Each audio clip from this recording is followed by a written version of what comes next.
Chapter 12:24. The conversation came from the other side of the wall. The first to speak was a somewhat deep voice, which was very different from Insersta's voice. It was as if one could hear the old-fashioned and serious aristocratic accent from the tone alone. This kind of accent usually made people feel dull, but when it was spoken by this special voice, it unexpectedly gave people a sense of peace and stability.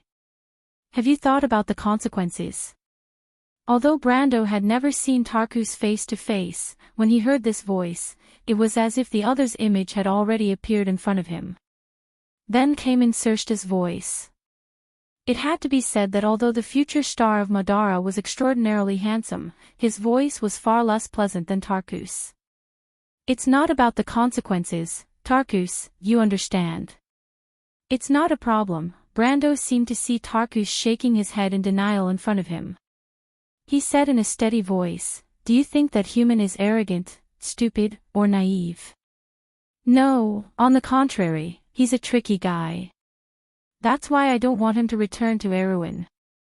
"But if that's the case, will he take the initiative to propose a condition that's beneficial to us, Insersta?" "Half and half. I believe he's also aware of this, but he's also aware of the trouble Erewhon is facing. This war will destroy everything in this kingdom. So he found an opportunity from my words.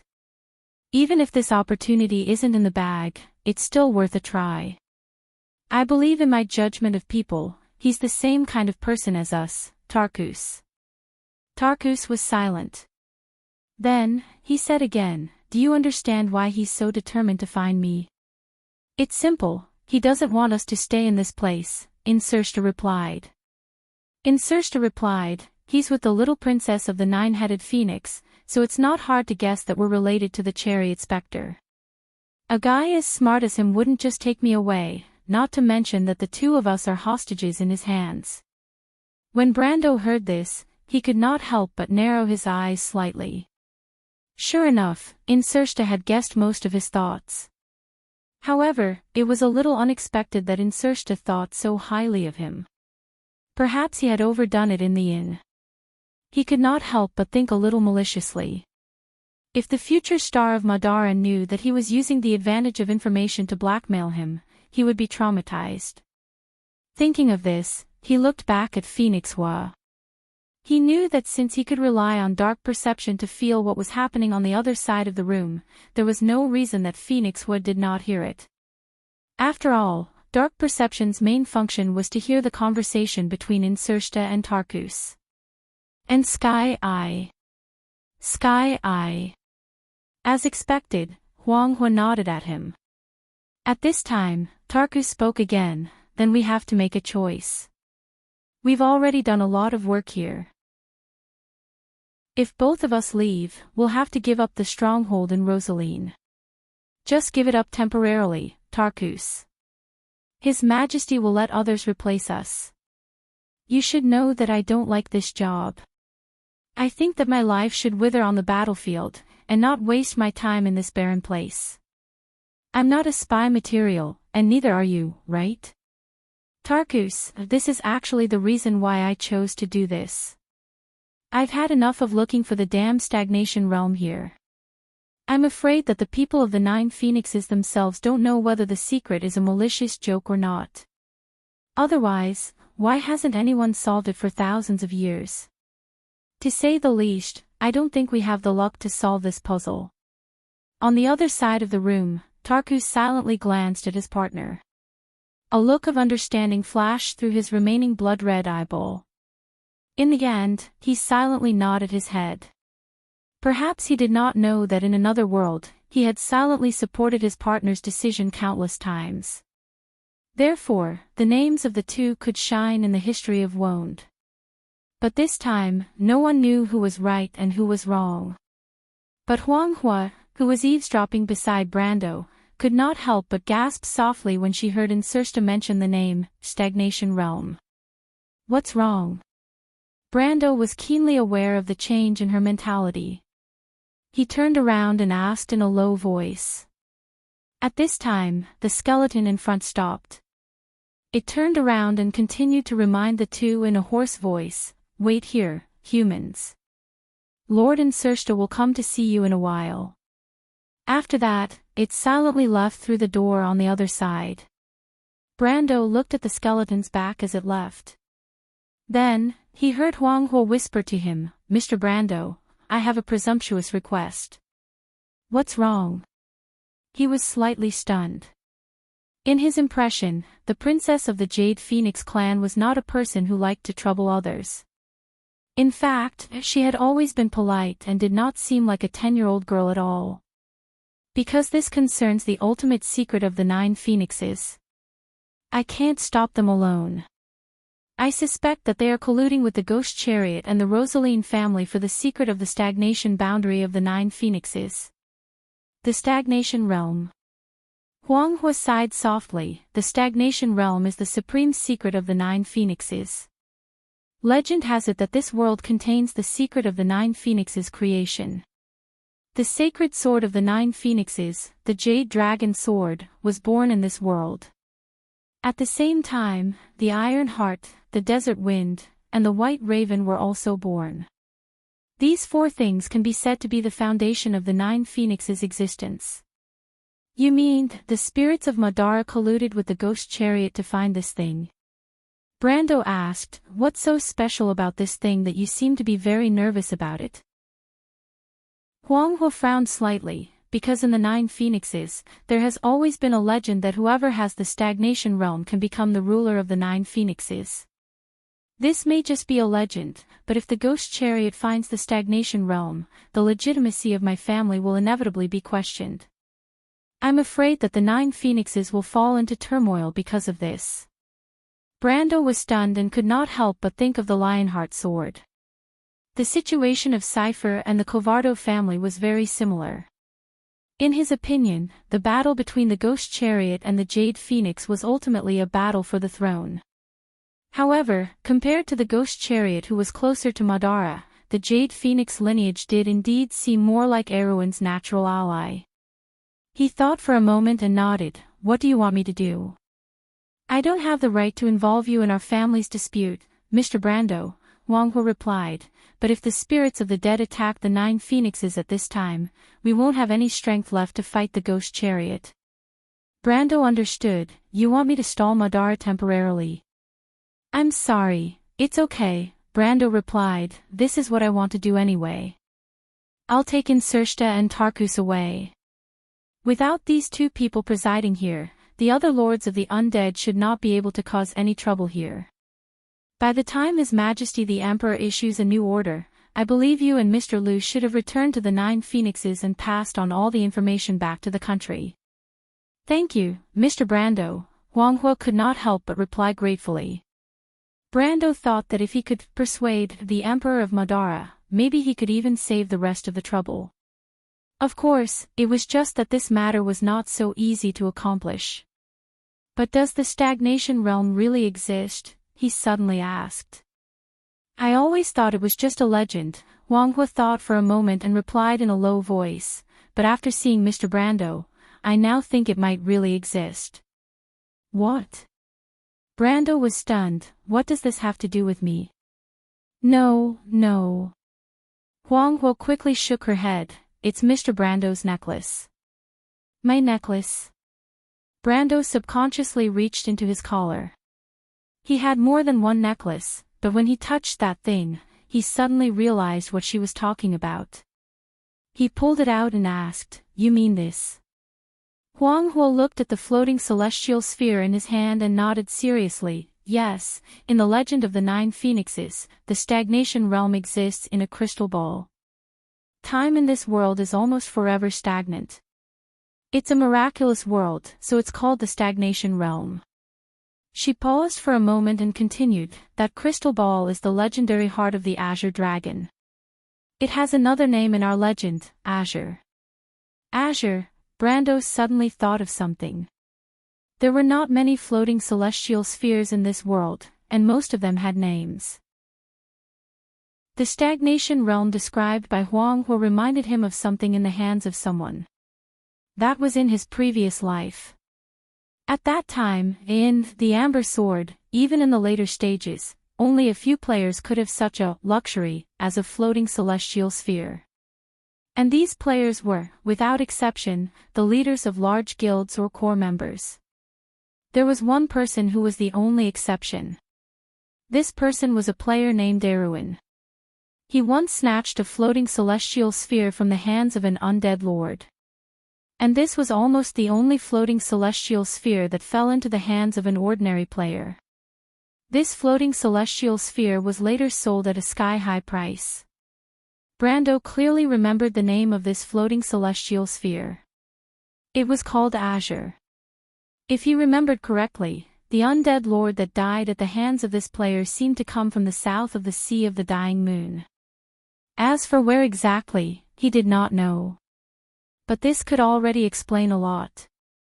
Brando was about to say something when he suddenly saw a familiar figure coming out of the darkness in front of him.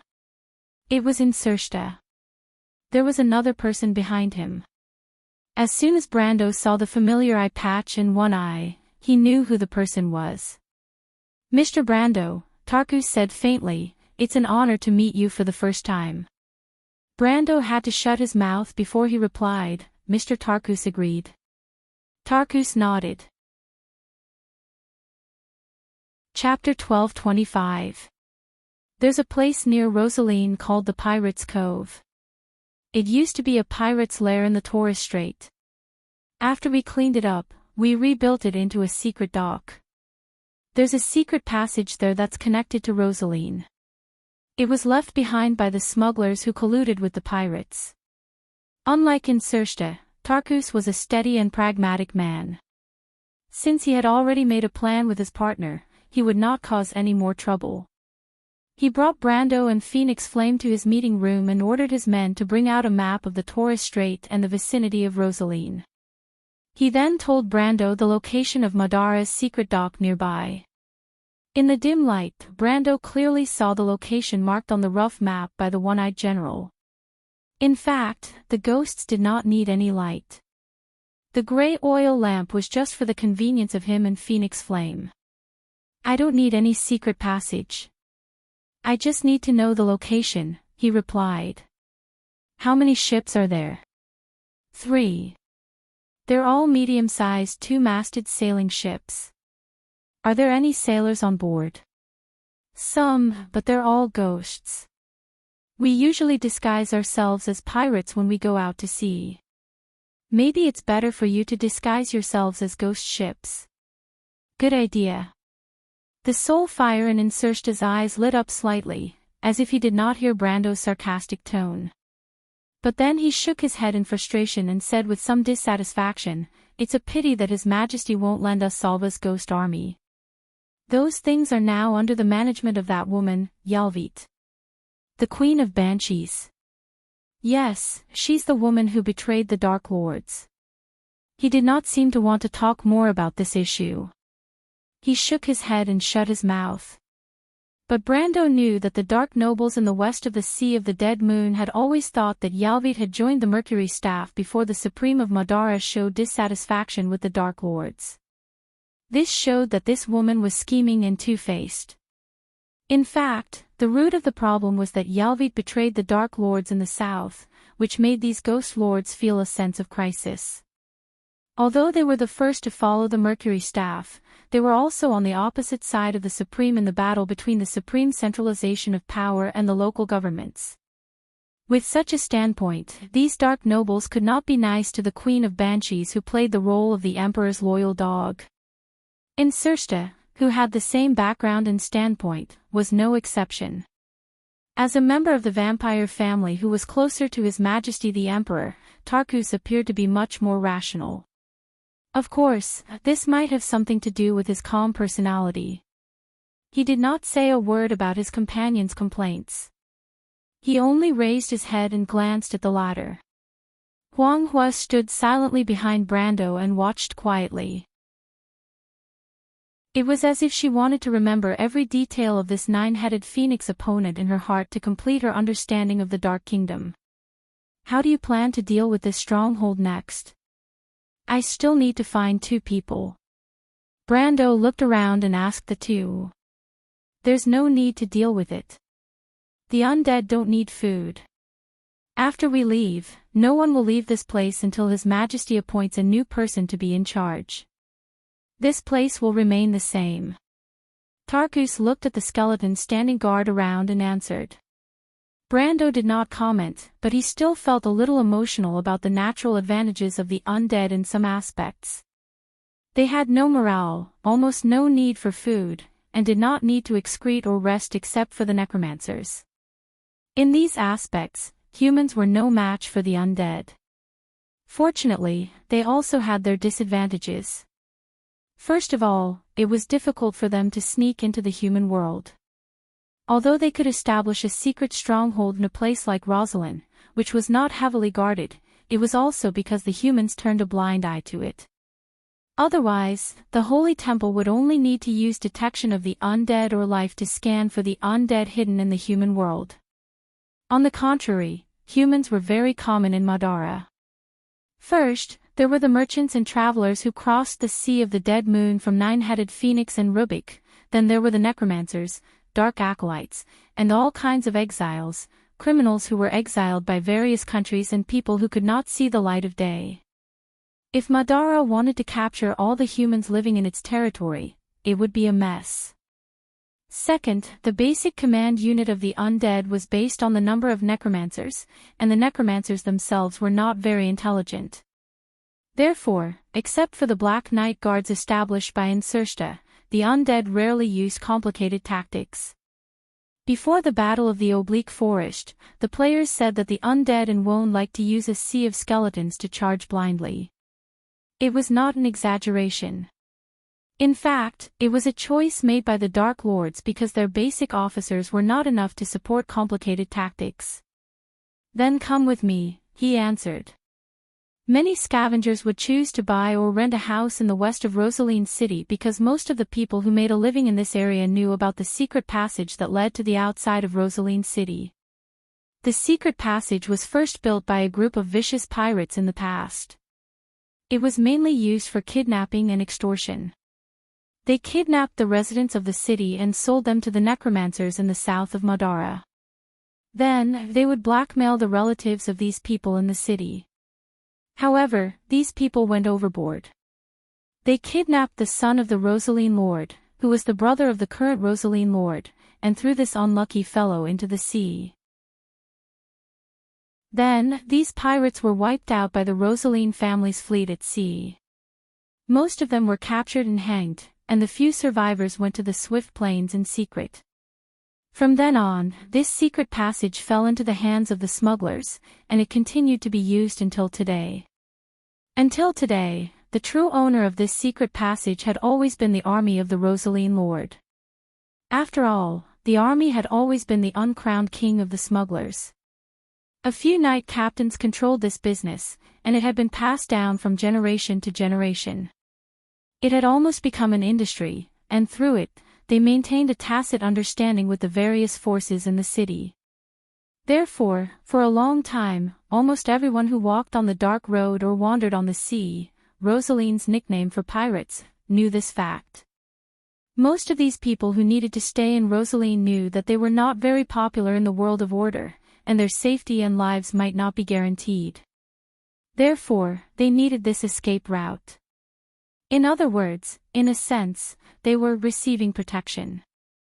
Of course, these desperados had a tacit understanding with the army of the Rosaline Lord, so naturally, they had to avoid the wise eyes and ears of the Rosaline family. In such a situation, Na Axion was no exception. However, he was generally considered a respectable person in the scavengers, so he sold an entire building at number 52 West Street, and used it as the nominal headquarters of his caravan. During the busiest period of the Dark Road, this building was quite famous in the circle. The customers who came here were merchants who entrusted him with transporting goods, and many of them were merchants with official identities who traveled through the Taya Strait, as well as their butlers. There were even death wizards who specially came here to order. However, ever since the skeletons of Madara suffered a crushing defeat in the Bone Wilderness, the business here, or rather, the entire scavengers' ecosystem, withered day by day. Many of them switched careers and became pirates. Some of them stopped and left the dirty slums, never to return. Some became mercenaries, but that was usually the choice of a penniless pauper.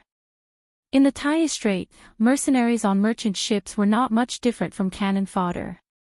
When Na Aksayan raised his head to look at the rusty signboard in front of the building, his heart was filled with memories of the past. There was a triangular symbol on the iron signboard, which was the logo of the company that he and his earliest partner had decided on. Unfortunately, that partner of his had a short lifespan. He died of lung disease early on and was buried in an unknown grave in the outskirts of Rosaline. God knows if anyone had cleaned his grave after that. He sighed and took out the key from his pocket to open the door. Back then, he had promised that he would return to Nine Phoenix together. Now that he had earned a lot of money, the hope of returning to his hometown was still slim. It was so different from his original plan. The family business that he earned from running the dark road for half his life did not seem to be of any help to his goal. On the contrary, it was a young man that he accidentally saved during his last trip between Tormlo and Rosaline that gave him hope of returning to his hometown. He did not know what that guy would think if he knew about his situation. He opened the door, but there was no one in the hall. It seemed that his men had not returned yet, and he did not know if they had found out the information that the Lord wanted. His mind was filled with distracting thoughts when he suddenly heard the sound of footsteps. A person was walking down the stairs from the second floor. Seabass. He raised his head and saw a dark-skinned young man in a gray apron walking down the stairs. When the latter saw him, his eyes were filled with surprise. He shouted happily, "Uncle Na Axian. You scared me to death. I thought you guys went to the underworld again and I wouldn't meet you guys again." "I just came back from the dark road," Na Aksayan replied. At the same time, he frowned and looked at the young man. This young man was the only descendant of his poor partner.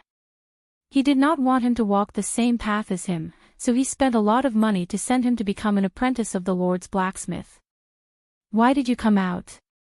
Who allowed you to leave the castle? Did you sneak out?" "Of course not. I don't have the guts. Uncle Na Axian." Seabass quickly explained, "A lady asked me to come out. She asked me to help her with something in the city." "Then what are you doing here?" Chapter 12:26. "Then what are you doing here?" "She asked me to help her find someone. Rosaline is so big, I don't have the ability to do that. However, I knew that Uncle Axian would have a way, so I came. I didn't expect you and the others to not be here." Seabass thought of something and asked, "Uncle Axian, did you just come back from the dark road?" "Oh my God, wasn't the dark road sealed by the monsters? Are you all right?" "It's fine, but you're right. The dark road is completely broken this time. The skeletons have already decided to give up on Tormulo. If we go any further, we'll reach the skeletal salt pond. It's impossible to go there." Na Axian looked at him with a serious expression. "I was just about to talk to you about this.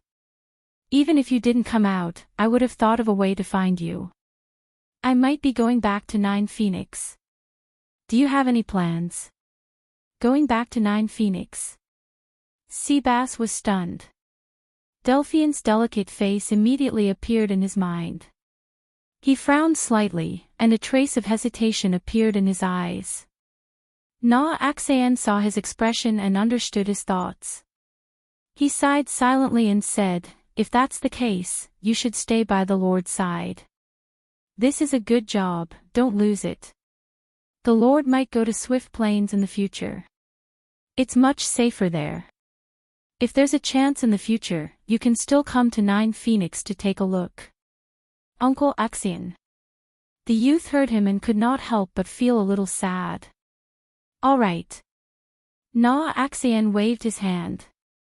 "Don't talk nonsense. Who are you looking for?" "I'll see if I can help you." "A man called Brando." "That name doesn't sound like a local." Na Axion was stunned for a moment. Suddenly, his eyes widened, and his voice sounded like a broken gong as he shouted, "Damned brat, what did you say? You're looking for Mr. Brando. Uncle Axion, do you know this person?" Seabass could not help but be stunned. "No, you better tell me why you're looking for that lord." Na Axion interrupted him and said loudly. "That lord?" Seabass looked troubled. "I promised to keep the secret for that lady. I have to personally deliver those things to him. Conservative my ass." Na Axion was flustered and exasperated as she said, "Don't cause trouble, little brat. That sir is a powerful figure. Use your brain and think about how much weight you have." Seabass opened his mouth. He had never seen Uncle Axion like this before, and he couldn't help but hesitate. After thinking for a while, he said, "It can't be that serious." "Then I can only say my guess. It should be to help that lady send a letter." "Well, it might be longer than a letter, but it can't be that ridiculous. Uncle Axion, since that lady knows about that big shot and asked me to pass on the message for her, maybe she knows that big shot too. Think about it, if the other party is really a big shot, it's hard to say what kind of relationship he has with the Rosalinds, right? Is Brando related to the Rosalinds?" Na Axion subconsciously felt that it was impossible. The other party was a foreigner from the north of Madara. From the way he spoke, it was obvious that it was his first time here. How could he be related to the Rosalinds, who were born and raised here? However, Seabass's words moved him. Thinking about it, if this letter was indeed for that young man, he really couldn't make a decision for him. He raised his head to look at his nominal nephew and replied, "All right, I promise you that I'll bring you to meet that important person. However, other than that letter, you can't say a single word of nonsense. Otherwise, I'll teach you a lesson." "How would I dare, Uncle Axion?" Seabass quickly promised. "I promise that there won't be any problems." When Na Axion brought Seabass to find Brando, the latter was followed by Insursta, Tarkus, and Huanghua. They were trying to find a way to meet up with Mr. Liu in the city. However, there was no news from the port. Seabass was planning to go there personally to take a look. Anyway, he had asked Huanghua to leave behind the unique markings of the Jade Phoenix clan along the way, so he wasn't afraid that he would miss the opportunity. When he saw Na Axion and the dark-skinned young man behind him, Brando couldn't help but feel a little surprised. He thought to himself that the local Rosalinds were really well informed. The latter obviously didn't bump into him by accident. It could only mean that the other party had eyes and ears in this place. "Mr. Na Axion, you've come at the right time," he greeted the latter. "I need your help with something. Also, have you found out anything?" Na Axion shook his head. He did find Brando through his subordinates. Brando felt good about himself and thought that he was a small target. Little did he know that he, Insursta, and Tarkus, the three foreigners from the west of the Sea of the Dead Moon, were strolling around Rosaline City. It would be difficult for the local tyrants to not notice them. Besides, how could the desperados who could survive in Rosaline not have eyes and ears? Those people would have been hanged by some lord a long time ago. Na Axion first glanced at Insursta and Tarkus behind Brando. Although they were both spirits of the dead, they were also Madara's dark nobles. After Insursta was beaten up by Brando in the shadow of the storm, he returned to the stronghold and changed into a new outfit. Probably because he might be going out to sea, he changed into a traveler's outfit. Even so, it was difficult to hide his noble aura. Tarkus, on the other hand, was dressed in a military uniform that had not changed for thousands of years. He wore a straight black windbreaker, breeches, and black long bronze boots. He wore an inner breastplate over his shirt vest, a scarf, and a sword hanging from his belt was hidden under the windbreaker. He also wore a bronze badge on his chest.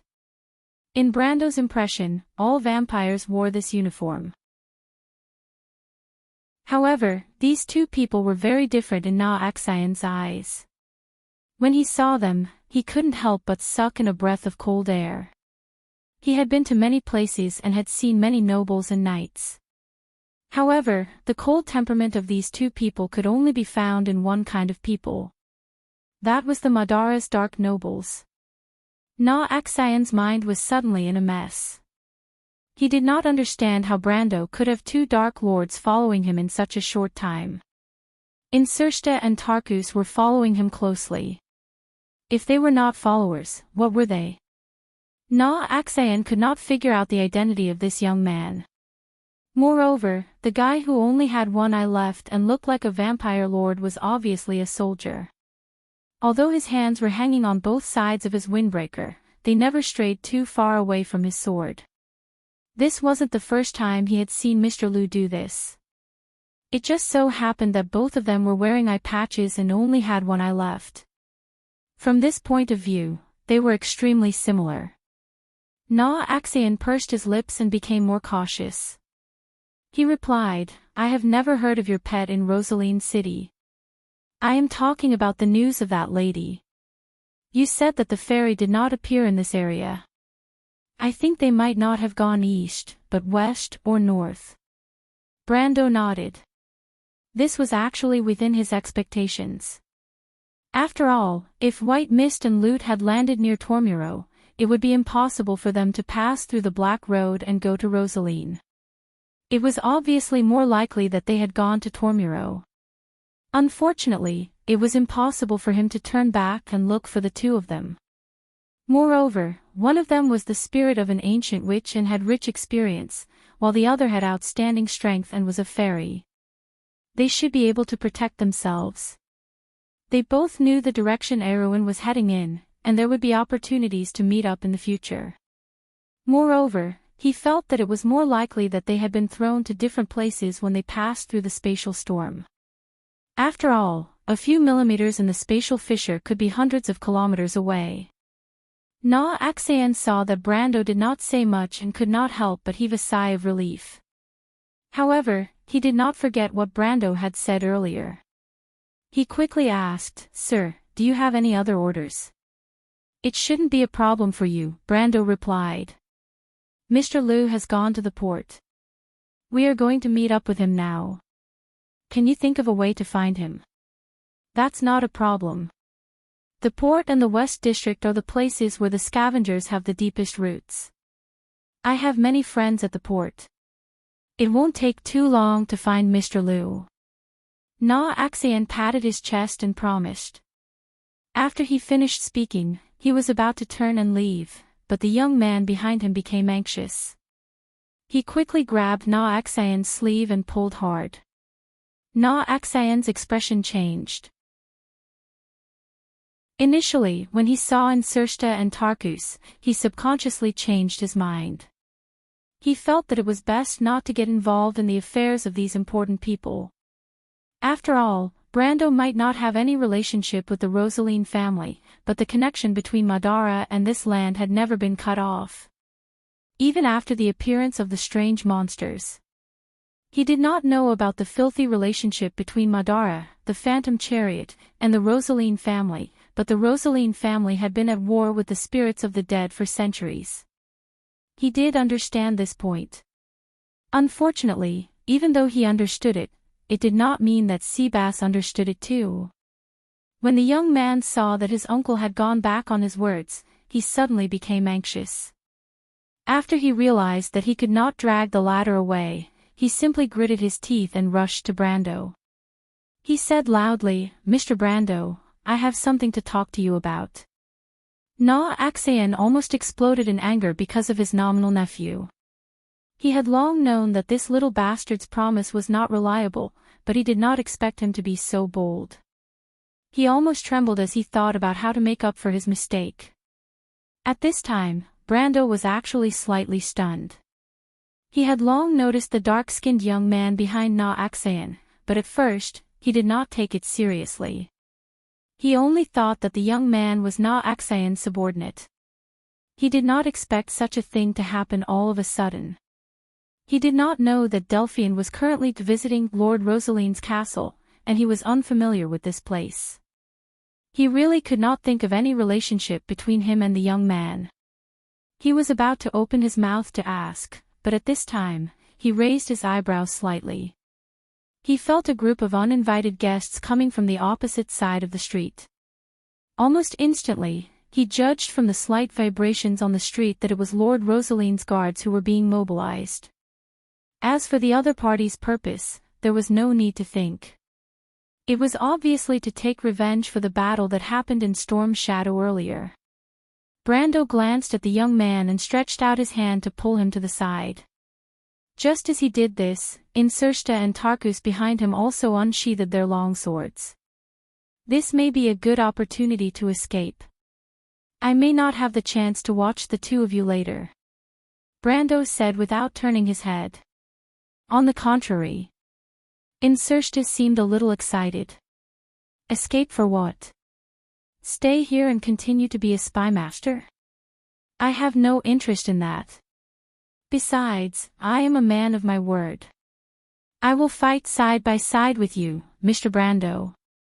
Tarkus did not say a word, but it was obvious that Incersta's decision represented his decision. Even though I know what he's planning, but hearing the future Dark Lord of Madara boasting about himself, I can't help but feel goosebumps all over my body. Chapter 12:27. When Adney and the others returned to the Storm Shadow Inn, they had already heard about the farce that happened in the afternoon. Everyone who witnessed the battle between the knight and Rosaline's guards in the inn, and according to the knight's wishful thinking, it was actually a one-sided crushing of the Rosaline's guards. All the onlookers who witnessed the scene in the square expressed their delight. However, Adney still insisted that Brando had gotten himself into big trouble. She claimed that it was fortunate that she had led everyone away quickly in the afternoon. Otherwise, they might have been dragged into the center of the maelstrom. The knight laughed, and no one pointed out the fact that the one who had led everyone away in the afternoon was actually Quill. But after the golden elf with the longbow on his back inspected the entire ruined inn, he came back to ask Adney if she wanted to continue looking for Brando and the rest. But the vice-captain of the Raw's Wings Knight was troubled. Are you sure that the sword in his hand is really the solar sacred sword? Adney's face showed a troubled expression. After pondering for a long time, she asked hesitantly. But the hesitation in her emerald green eyes was not because she was not sure if the sword in Brando's hand was real or not, but because she simply wanted to ask the others. To be precise, she wanted to ask Quill, who was frowning. She could not make up her mind. What should she do next? Quill looked at her and replied, "At that time, my sacred beetle insignia was slightly hot." Captain's sacred beetle insignia can't be a fake, right? How could that be? Adney chuckled. She took out a necklace from her bosom. The pendant of the necklace was a golden scarab, and the carvings of the scarab were painted with turquoise. It was very lifelike. This was personally given to me by the elder of the Holy Cathedral. Quill wondered how Adney became the vice-captain of the Raw's Wings Knight. Perhaps it was because Adney was especially good at accounting that she was appointed as the captain of the expedition team for the same reason. Due to the annual drought in Lubeck, many areas around the desert had almost lost their crops this year. The Holy Cathedral could no longer afford to support such an elite expedition team. With that thought, Quill calmed down a little. If not for Adney's careful planning along the way, they would have suffered quite a bit even if they managed to reach Rosaline. It was still unknown if the team would have been able to maintain itself. All of this was caused by this disaster. In the central areas of the world such as Nine Phoenix and Vaunt, the effects of the Mana Tide had not yet begun to appear, but in the desert kingdoms in the peripheral areas, people had been struggling on the line of life and death for a long time. In order to survive, they had no choice but to search for this slim chance of survival and find a way to end this disaster. Quill sighed and replied, "We have been in Rosaline for a long time. Until now, we have been trying our luck. Now that we have a clue under the guidance of the Omniscient Eye, how can we give up so easily? Do we really have to return to Lubeck, tell everyone that the plan has failed, and then let the Holy Cathedral lead the people to migrate to the north? Hearing this, the knight silently showed a serious expression and did not speak. How can that be? Adney frowned, which was rare for her, and flatly rejected, we cannot fail, or else. She clenched her fists. Lubeck was a kingdom built on oases of various sizes in the desert. What kind of experience would it be to leave an oasis and migrate to the endless desert? While legend said that the north was a paradise, the truth was that no one had ever been there. Most of the time, migration meant death. Countless people would die on the way.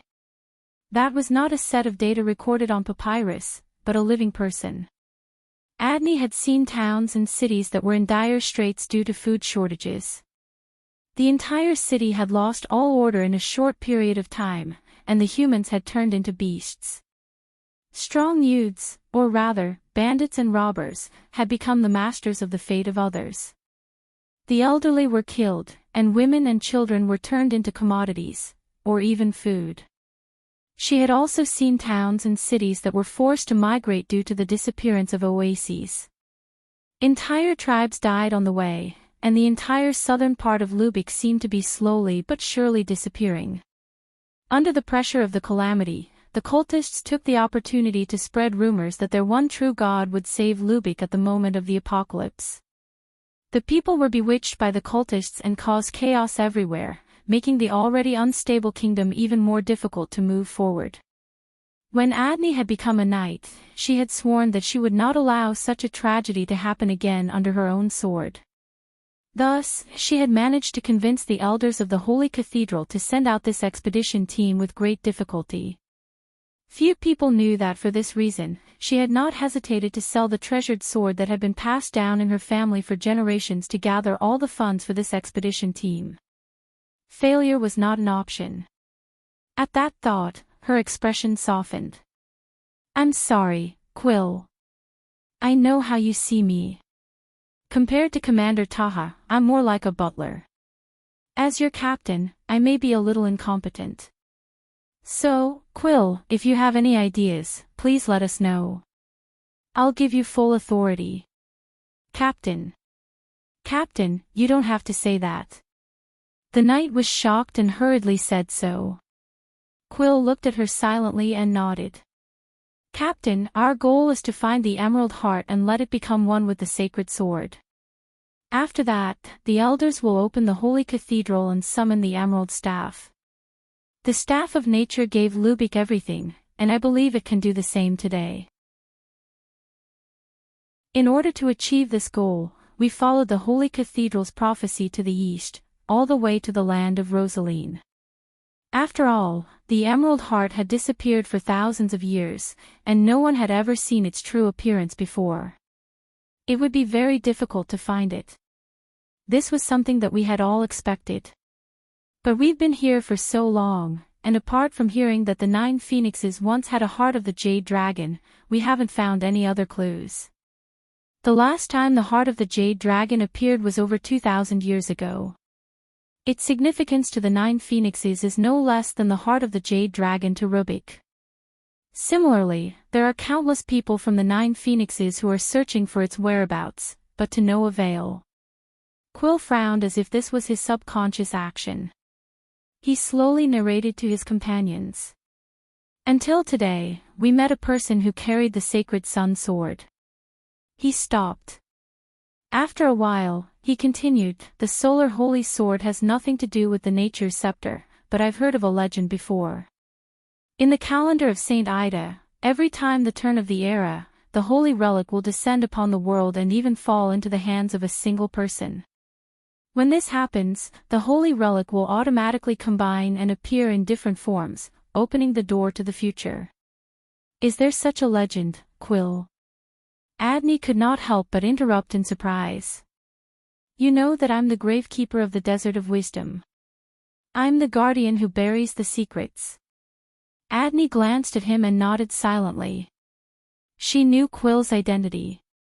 If not for the fact that this expedition team shouldered the fate of saving the entire desert, as a member of the Mausoleum Keeper, Quill might not have taken a single step out of the Wisdom Desert in his entire life. And then someone asked. Actually, Ra's omniscient eye is such a sacred item. It appeared in Lubeck 3,000 centuries ago, and witnessed the end of that era. Quill looked at the knight and said quietly. There are no longer any legends about that era, and the prophets only knew about it from the information left behind by the omniscient eye. All the knights, including Adney, seemed to be stunned. They looked at Quill, unable to speak for a long time. In the legends of Lubeck, Ra's omniscient eye was his divine artifact, a sacred item formed from one of his eyes. It integrated all the wisdom of the supreme ruler of Lubeck, the sun god, omniscient and omnipotent. It was said that it could see the past, present, and future, and even create an era. People made it sound like a god, but in fact, very few people had actually seen it. Only some legends of distant origins mentioned that the omniscient eye was kept in the temple in the center of the Desert of Wisdom. And that was the absolute forbidden zone in the center of the desert. Any outsider who dared to set foot on this land would die at the hands of the mysterious gravekeepers. These gravekeepers were all sworn that once the hunt began, they would not stop until death. In fact, in the minds of most of the people of Lubeck, Ra's omniscient eye was not a physical existence, but more like a symbolic symbol. It was a symbol of the sun god's existence in this world, similar to the feelings of the mortals of Woan toward the azure lance, the holy lance that created an era above the earth. It was like a god, guarding this era of mortals. As for where it was, it had gone with the Azure Knights after the War of the Fifth Era ended. However, very few people knew where it was. In contrast, the legendary sacred item of the sun god, the equally magical sacred sun sword, was more like a weapon that the sun god had promised to mortals. Adney opened her mouth slightly and said, Quill, you said that sacred items will combine with each other and form different forms. Lord Ra's omniscient eye is just one of these forms. Chapter 12:28. Quill looked at her and nodded. Then, as if he was not going to stop until he said something shocking, he took out a metal magic box from his chest. When I left the holy sanctum this time, the Great Elder specifically asked me to bring this out. This is the true form of the omniscient eye. In fact, ever since its era had passed, the power of the god that carried the omniscient eye had passed away. The omniscient eye that was left in our world is just an ordinary divine artifact. The knight subconsciously scattered, looking at the small box in Quill's hands. Although Adney didn't act so exaggeratedly, her emerald green eyes were still staring at it, unwilling to let it go. I'm not dreaming, right? This is the omniscient eye. Her expression changed, and she grabbed Quill's hand and pressed it back. God, how dare you take this thing out just like that? Is your head carved out of elm wood? Don't you know that this is the sacred object of our entire desert? Quill seemed to have realized this as well, so he did not take his hand out again.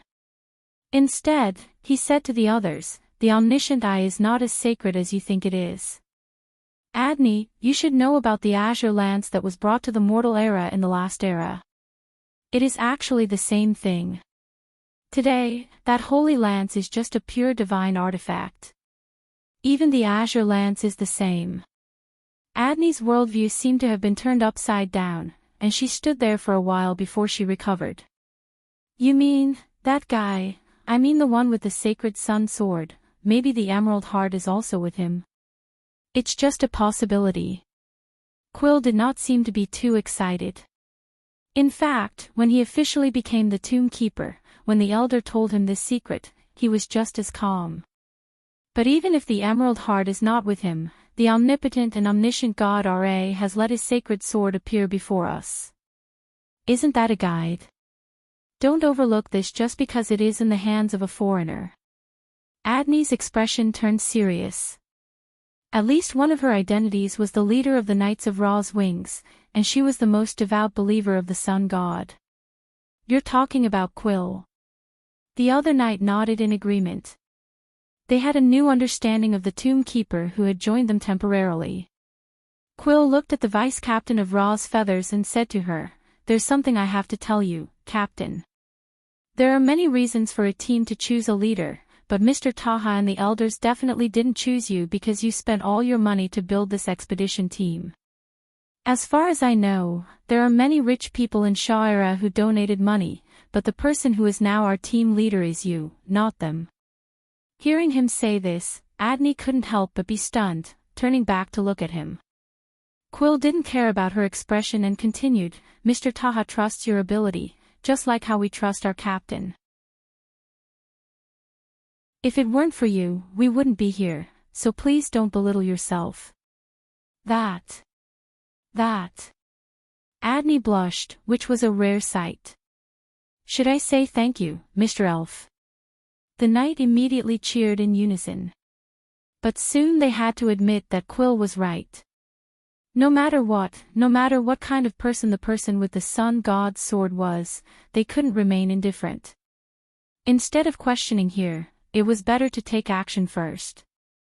After all, they had to make contact, so it was necessary to find out where the other party had gone.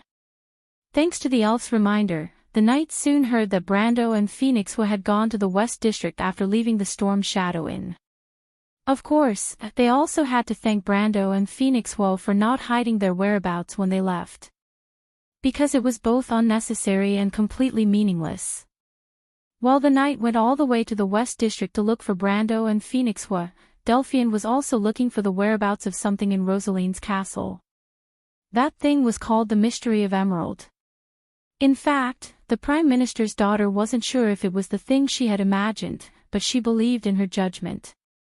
Just like how she had sought revenge from Brando, Delphian rarely doubted that she would make a mistake. And the key was not whether she made a mistake, but whether she could see her own heart clearly. She knew that there were many people in this world who could not make mistakes or make fewer mistakes, but there were very few people who could follow their own wishes. At least, neither her grandfather nor her father could do it. That was why the Nidwin family had lost its former glory under the suppression of Her Majesty the Queen. Delphian was born in an idealized era. In the era she was born, the Cruz Empire had just finished its last few years of decline. The history of her growth was the trajectory of the fall of the empire from its most glorious moment. So she never believed in idealized things. Being too immersed in the glory of the past would cause people to neglect what was right in front of them, what they needed the most. That was why those colossal empires would react so slowly. Even if they knew that there was an abyss in front of them, they would still step into it with firm steps. With this thought in mind, the Prime Minister's daughter pursed her lips and opened the books on the bookshelf one by one. She didn't know magic, nor was she a natural thief with nimble hands and feet. So she could only rely on her own brain. She had already prepared 2 silk threads to pass through the pages and connect the books from top to bottom. She moved the books carefully, trying not to stir up the thick dust on the bookshelves. Every time she finished one of the processes, she would take out a dead mouse that she had already prepared from the pouch and cover its footprints on the book, pretending that these tiny rodents had passed by. She made a mask with a veil she had gotten from her room. First, she breathed in the fine dust, and second, she didn't choke on the smoke. But even so, the dust quickly entered her respiratory tract. Holding back the urge to cough, Delphine finished checking the last 2 books in the row on the bookshelf. At this time, every time a maid or servant passed by Lord Rosaline's room, she would carefully put down the work at hand and retreat to a dark corner. She had deliberately adjusted the position of the candles in the room to make this direction a blind spot.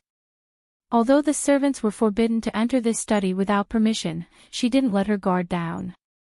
After the footsteps of the servants passed by the door briskly, Delphine allowed herself to cough a few times. She knew what she was doing. Just like she knew the consequences if she was discovered. But from the moment she woke up on the bed here, from the moment she heard that voice telling her the secret kept in this castle, she knew that she would never regret it.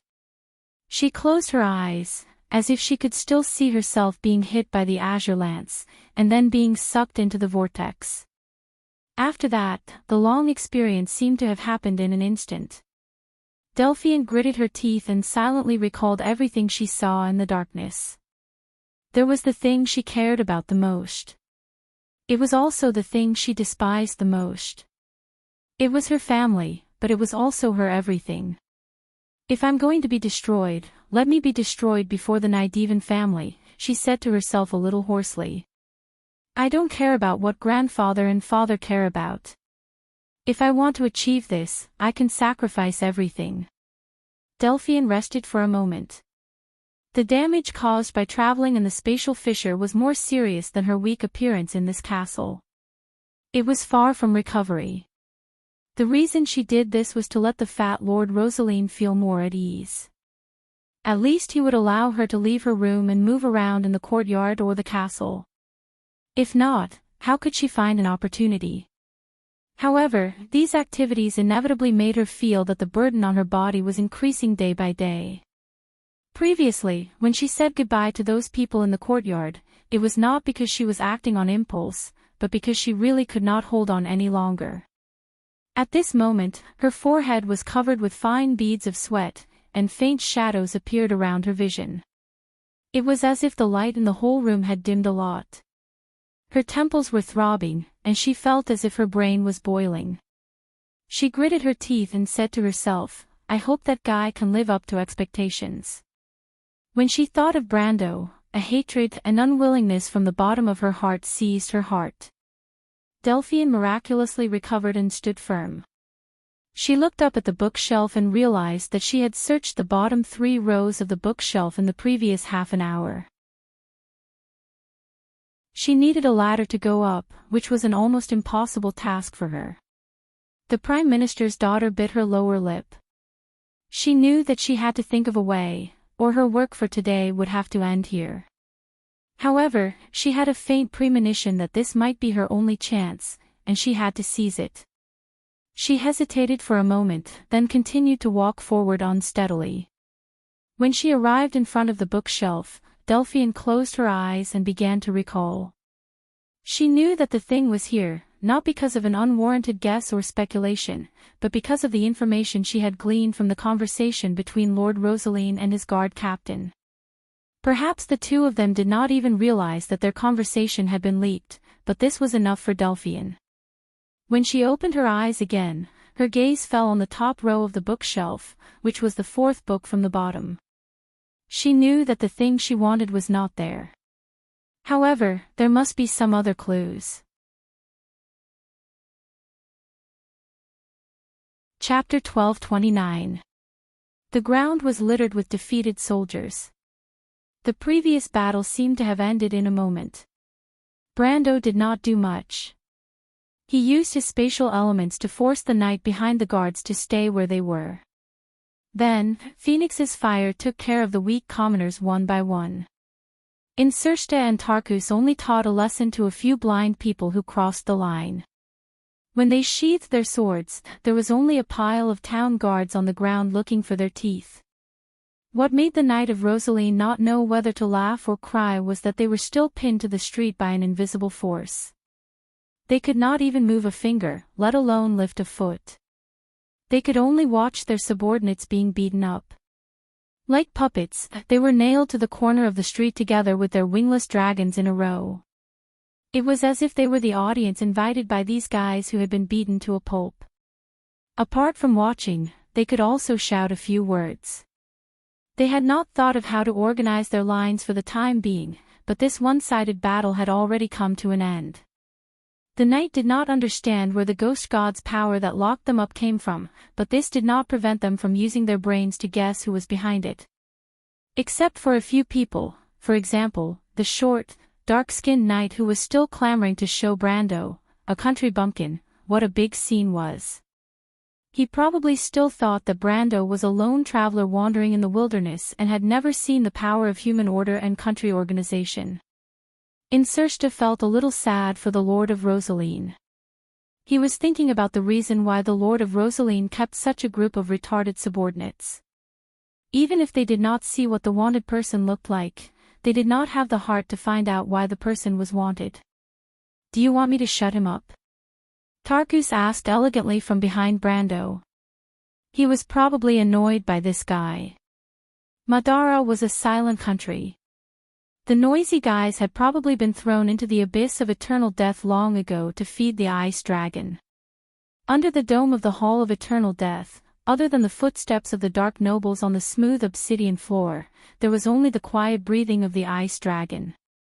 The undead would occasionally give their opinions to their eternal immortal queen, but they were concise and comprehensive. Brando shook his head. He would not do anything for such a small matter. Moreover, that person's words had no effect other than making him look bad. What a joke. What kind of grand spectacle had he not seen before? He had once chatted and laughed with the Twilight Dragon. Little Roman was so much more superior than these fellows. What a fool. Brando did not let go of these knights because he knew that they were only the vanguard of Lord Rosaline. Of course, calling them vanguard was too flattering. He had always suspected that these people did not coordinate well, so they appeared in front of him first. The ground trembled slightly from a few directions. He could easily sense that there was a large group of people surrounding this place through the mobilization of the nearby streets. He guessed that their original intention was to surround him and his group, then hand them over to Lord Rosaline. However, this somewhat complicated tactical arrangement was obviously difficult for these knight masters who were tactically trained in Cruz, or even in Erewhon, who could not even catch up with the local garrison. Although they were strong individually, they could only be regarded as a bunch of stragglers when gathered together.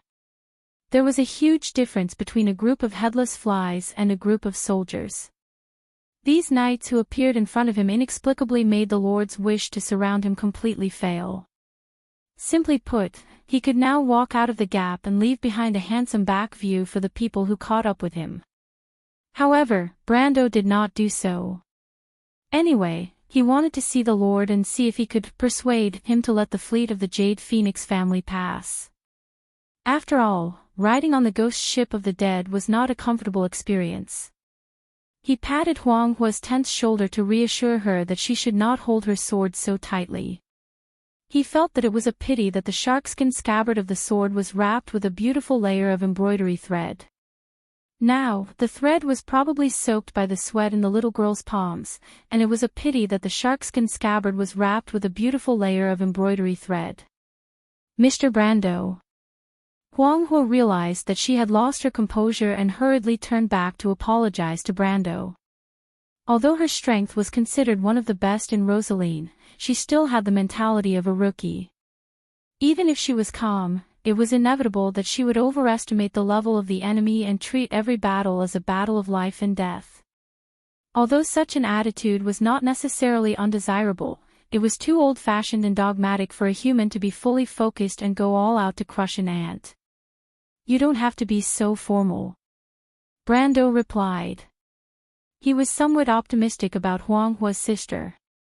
He and Yak were good friends, so he wanted to help her out on account of their relationship. Besides, Huang Hua was like a simple piece of beautiful jade.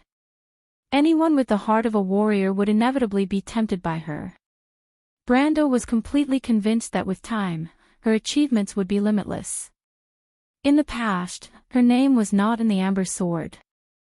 Maybe it was because the Nine Phoenix was too far away, or maybe it was because her time had not yet come.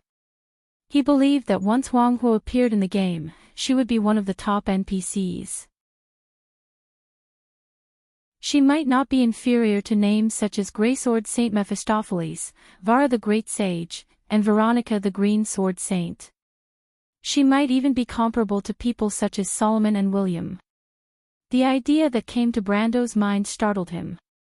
A mortal with the potential to surpass the Silver Folk. He massaged his temples and wondered if he had been thinking too much for the past few days. Why would he have such a strange thought for no reason? In the history of Wond, such a character had not been born. The average level of mortals was far below the silver folk, and the top of the mortals were often not as good as the top of the silver folk.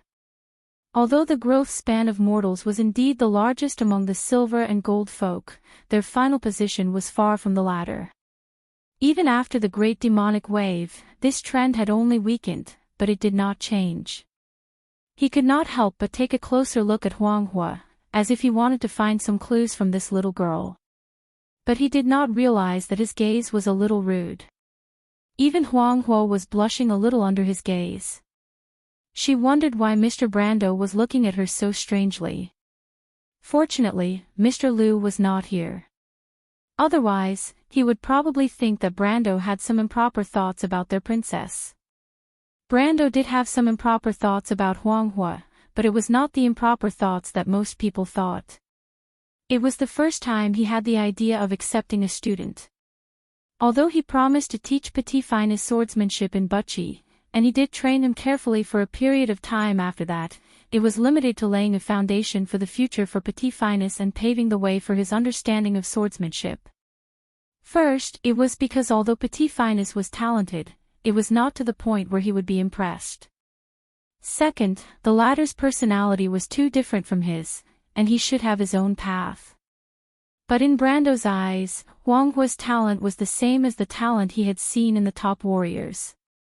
It was as if she was born calm, and was born with an innate sensitivity to battle.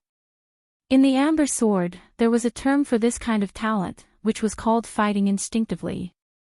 It sounded a little like a beast, but it was indeed a beast. It was a battle full of wildness. For their opponents, it was often the most unpredictable and threatening battle. This kind of talent was something that could only be found by chance, but all warriors, regardless of whether they were born or acquired, would have some of it on them, including Brendel himself. But there was a world of difference between having it consciously and having it unconsciously. He had only seen one person like Huanghua who could naturally combine her innate calmness with her beast-like sharpness, and she did not even know it herself. To be exact, it was not a person. It was the sky dragon, Tiasgraz, the strongest warrior in the history of the dragon race. Its partner was the one who was said to be close to becoming a god, the next successor of the dragon god. Yes, in Brando's eyes, Huanghua was a born warrior, but not a swordsman. Her path was not the path of fighting with a sword. The little girl may not have realized this herself, but Brando believed that one day she would understand it. He looked up. The tremors on the street were more obvious, and the knight not far away was still like a puppet, unable to move. In the past, if he used his elemental power to freeze these living people, and they were living people with gold-level strength, his order points would have disappeared like the wind. But now, his order pool was standing still, which meant that he could freeze these people as if it was a natural reaction of the law, and he did not use much strength at all. This was the difference between having and not having the extreme planes.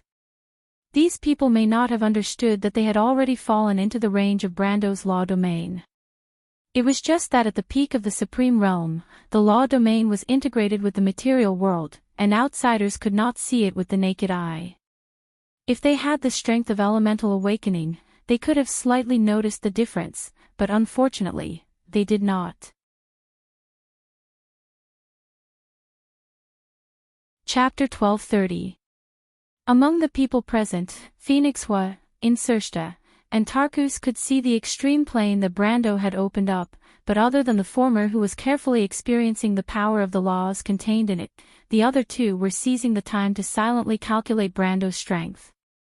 The conclusion was quickly reached. Insersta's conclusion was obviously similar to Tarkus. The two looked at each other and secretly exchanged a look of joy. Late-stage Supreme Realm. This lord is really terrifying. He's only 22 years old, right? This was the first thought that flashed through Insersta's mind. But he immediately breathed a sigh of relief. But that was all there was to it. He was not even a sage, and was nothing in front of the Mercury staff and the saints of the dead moon. This guy was going to fall for his evil trick. Thinking of this, the Black Lord was full of confidence. In his opinion, Brando was also an opponent of the same level. In terms of intelligence, he was still slightly inferior to him. When he brought Odorfice and Halran Gaia back to the realm of eternal death, coupled with such an outstanding count, Her Majesty would definitely not mind having another capable general under her command. From then on, another earth-shattering figure would be born among the Dark Nobles. And seeing that he had made such a great contribution, perhaps Her Majesty would not send him here to do hard labor because of that incident. The name Insursta should only be born on the battlefield, and should only die on the battlefield. At least that was what he thought. But what this future star of Madara never thought was that Brando was incomparably aware of his thoughts at the moment, and was also snickering.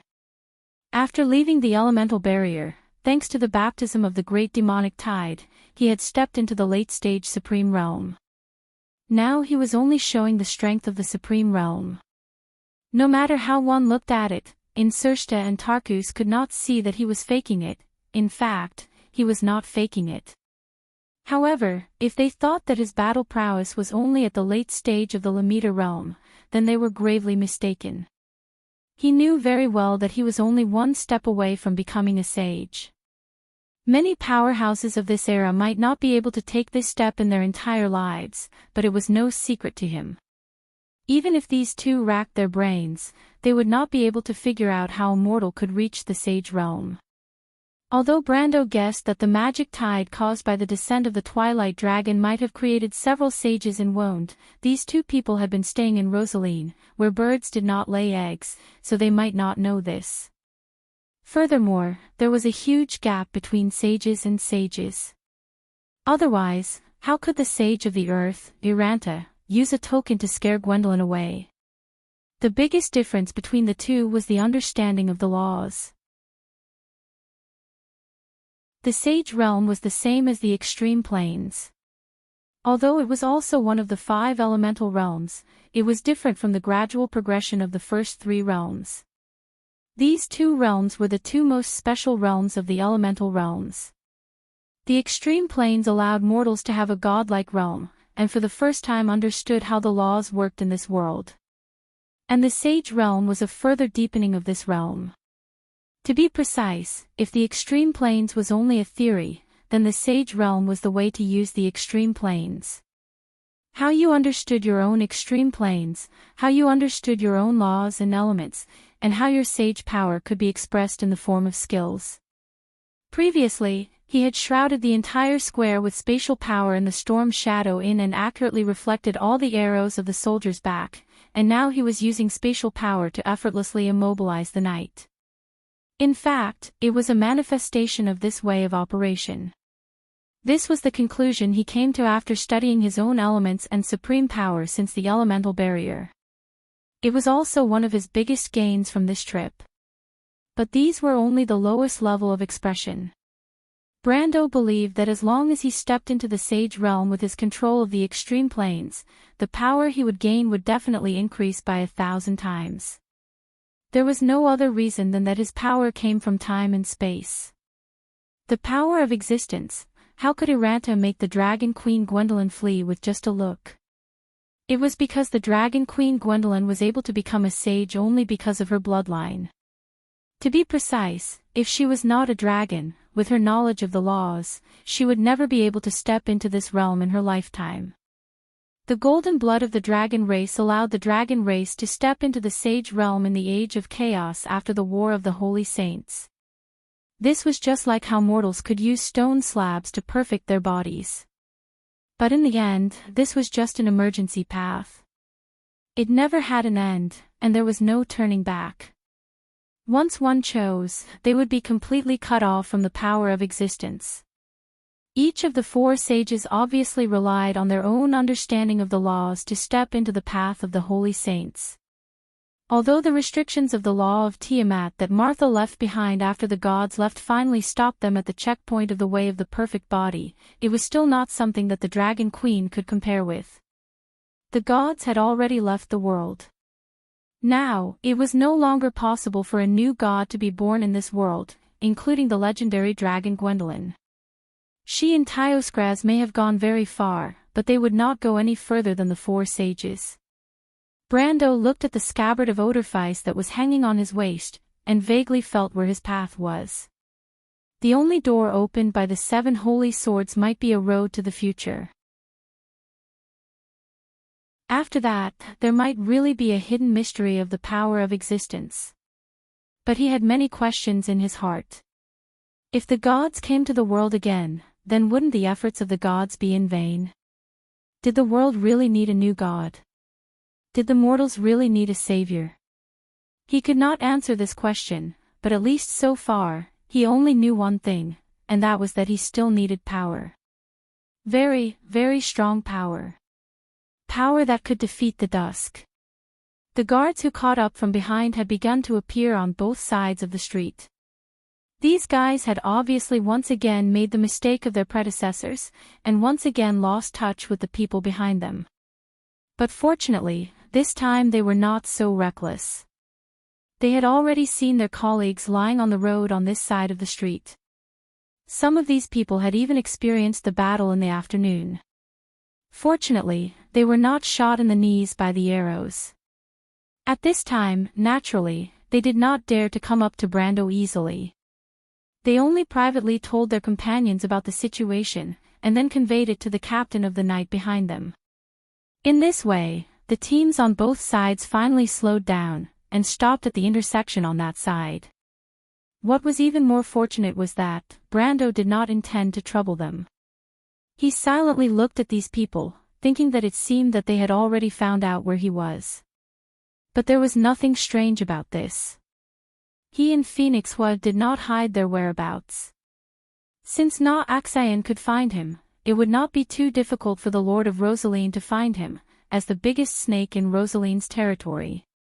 The idle people on the street had already run away as soon as he taught the guards a lesson. At this moment, except for him, Phoenixwa, and the 2 future generals of Madara, there was only Na Axion and the dark-skinned boy behind him. Brando looked at the boy and said to Na Axion, this is... His name is Seabass, the son of my friend, Na Axion quickly replied. Because of the uninvited guests, he was stunned for a moment and forgot about Seabass's recklessness. It was as if he suddenly recalled it, and he immediately broke out in cold sweat. However, he hesitated for a moment, and said firmly, "Sir, my friend entrusted him to me to take care of him. Seabass is like my son. I did not discipline him well. Uncle Na Axion." The dark-skinned boy had watched a big show for free. At this moment, he also understood why his uncle was so surprised at him. The way he looked at Brando was no longer as confident as before. Although Madame Delphian had given him unlimited courage, it was a pity that he was just a boy who had never left Rosaline. The most supreme existence he had ever seen was the lord of the castle. As for what kind of existence could easily beat up the lord's guards, it was no longer within his grasp. He could not help but lick his lips and replied dryly, "Sir, this has nothing to do with Uncle Na Axion. I was the one who wanted to find you because someone asked me to deliver a letter to you." "Someone asked you to deliver a letter to me?" Brando was stunned. "Was it Mr. Liu?" Seabass was also stunned. Who was Mr. Liu? However, Brando's amiable attitude finally gave him some courage. He took a breath and replied, "No, it was a lady, sir." "Lady?" Brando was really stunned this time. What kind of lady? Actually, what he wanted to ask was whether the other party was a person, a fox, or something else. However, he did not expect Seabass to shake his head vigorously.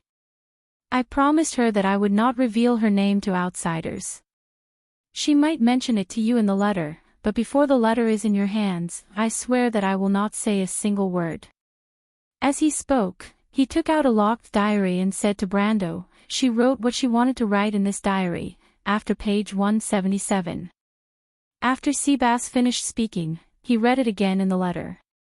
After confirming that he did not say anything wrong or miss a single word, he carefully handed the diary to Brando.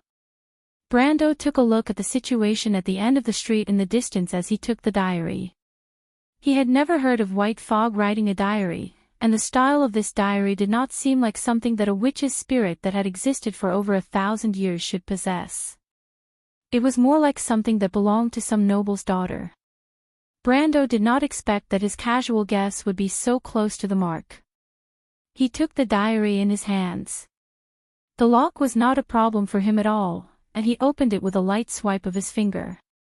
He opened the diary, and it was at this moment that a group of people on horseback appeared at the end of the street not far away. Brando's eyebrows twitched. He was sure that he had seen Lord Rosaline among them. However, what surprised him was that among the knight by Lord Rosaline's side, there was actually a person who had surpassed the peak of the law and entered the supreme realm. This was somewhat out of his expectations.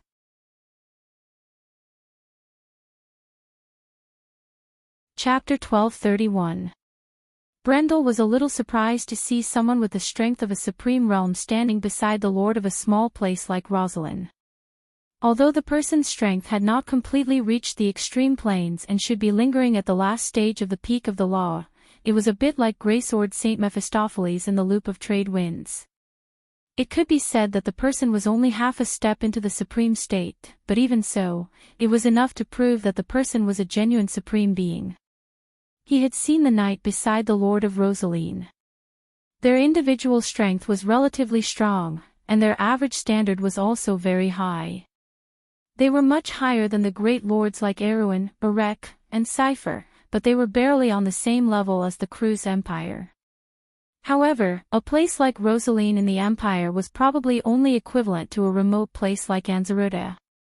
The people were equally tough, and the distribution of strength was uneven. The strength of the ordinary people was similar to that of most places in Erewhon, but the strength of the knight and adventurers was obviously higher. However, even in a place like Anzaruda, he had never heard of a lord having a supreme being as his follower, not even a semi-supreme being. First of all, how could the local lord have a supreme being serving him? The number of supreme beings in the entire empire was less than 10. Including those who lived in seclusion, there were no more than 20 of them. How many lords were there in the empire? Excluding those knights who had a few pieces of knight's salary, there were at least hundreds or thousands of them. Secondly, most people could not afford to raise a Lemiter. If a Lemiter wanted to continue walking down this path, they would need to consume countless resources. Take Luin for example. If he had not been lucky enough to experience the baptism of the great demonic wave, he would not have been able to reach this step so quickly. However, outside of the law of Tiamat, how much pure magic was brought by the tide set off by the sea of magic? If it was converted into magic crystals and other similar products, how many magic crystal mines did Won't have to support such consumption? Not to mention, just as nominal teacher, Greysword Saint Mephistopheles, alone consumed 1/5 of the magic crystals produced in the Black Forest every month. The same amount was almost half of the consumption of the entire Valhalla fleet. One person was equivalent to half of the floating fleet. How many lords could afford to raise a supreme being? If Brando did not have the ability to exploit the resources in the Black Forest with the Druids, perhaps the ABs would not have been able to keep his nominal teacher for long. Of course, this did not exclude the possibility that some supreme beings were the protectors of smaller duchies or kingdoms, or even members of the royal family of the kingdom or duchies with high seniority. Out of the need to protect their descendants and foundation, they might not care about personal gains and losses and stay in a barren land for a long time. Even if this choice was not beneficial to their pursuit of the law and power, these people would often give up on the desire to continue on this path. They would put more thought into the pursuit of worldly power, and it would be difficult for them to improve their strength. After all, after the Supreme Realm was a vast and boundless road. Since the War of the Holy Saints, almost no one could take the next step to reach the Sage Realm, so there were many people who chose this path.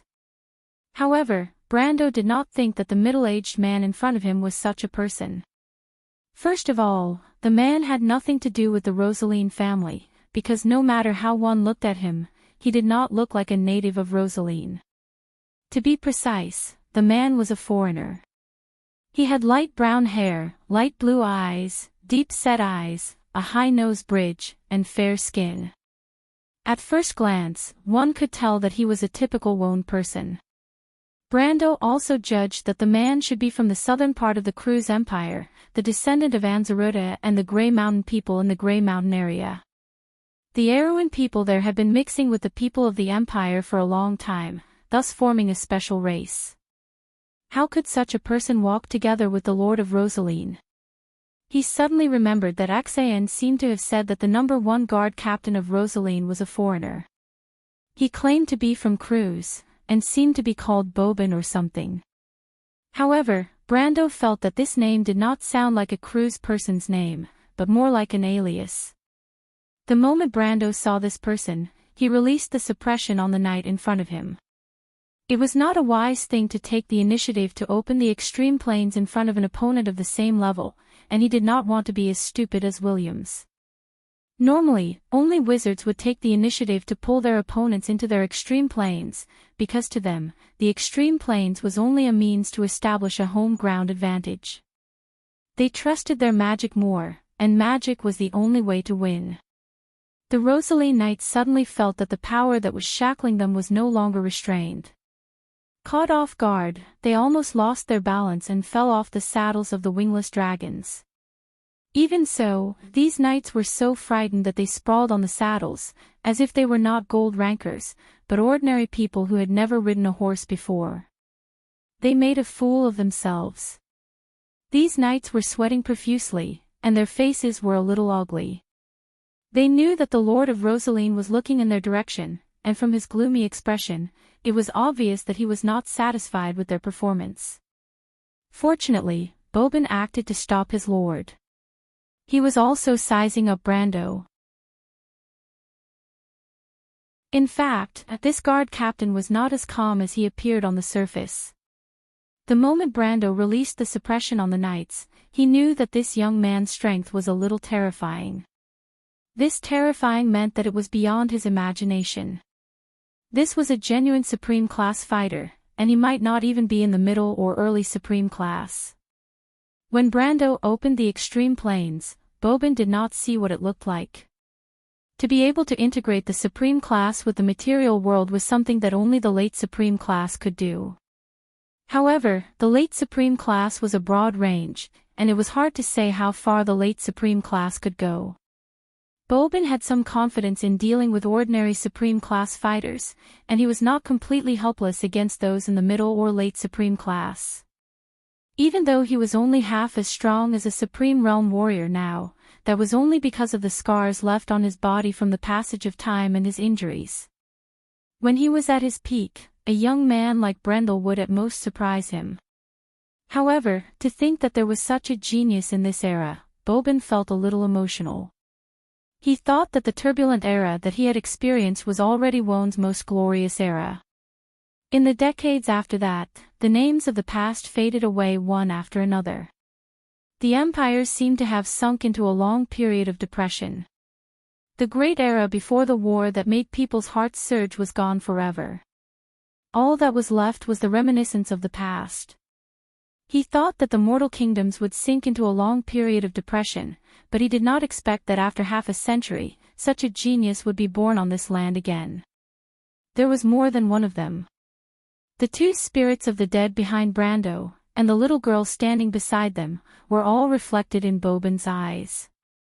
Although the talents of the Insursta dragon and Tarkus could not compare to Brando's cheat-like strength, they were still considered top-notch among ordinary geniuses, especially the Black Lord of Madara.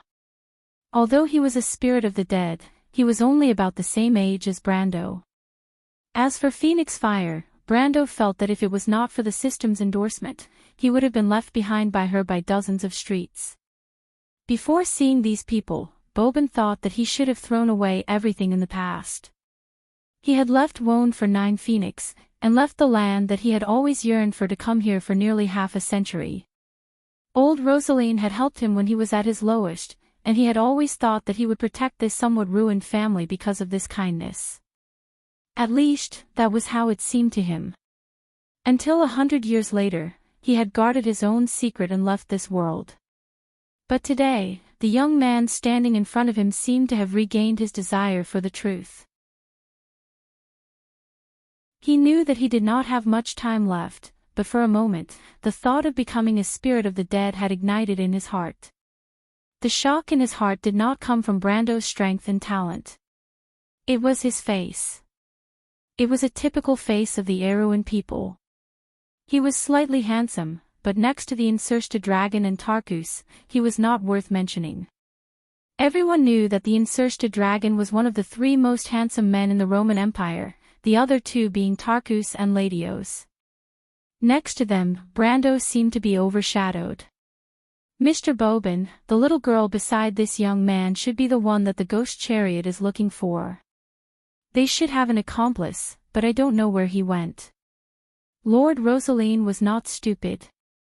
He knew the strength of his knight subordinates. Brando was able to toy with these people like playing monkeys. Obviously, his strength was not proportionate to his youth. He also knew the strength of his subordinates, so even if Bobin did not stop him, he would not act rashly. His knight subordinates were not worth mentioning, but the Rosaline family could not produce any more convincing force. This was indeed a ruined family. Ever since his father passed the position of the head of the family to him, or rather, ever since the Rosaline family failed in the Swift Plains and migrated here, it had become an established fact. Fortunately, he still had someone to rely on. He knew how powerful the nominal captain of the guards beside him was. He was not actually a retainer of the Rosaline family, but had stayed here to take care of his descendants because of his father's kindness.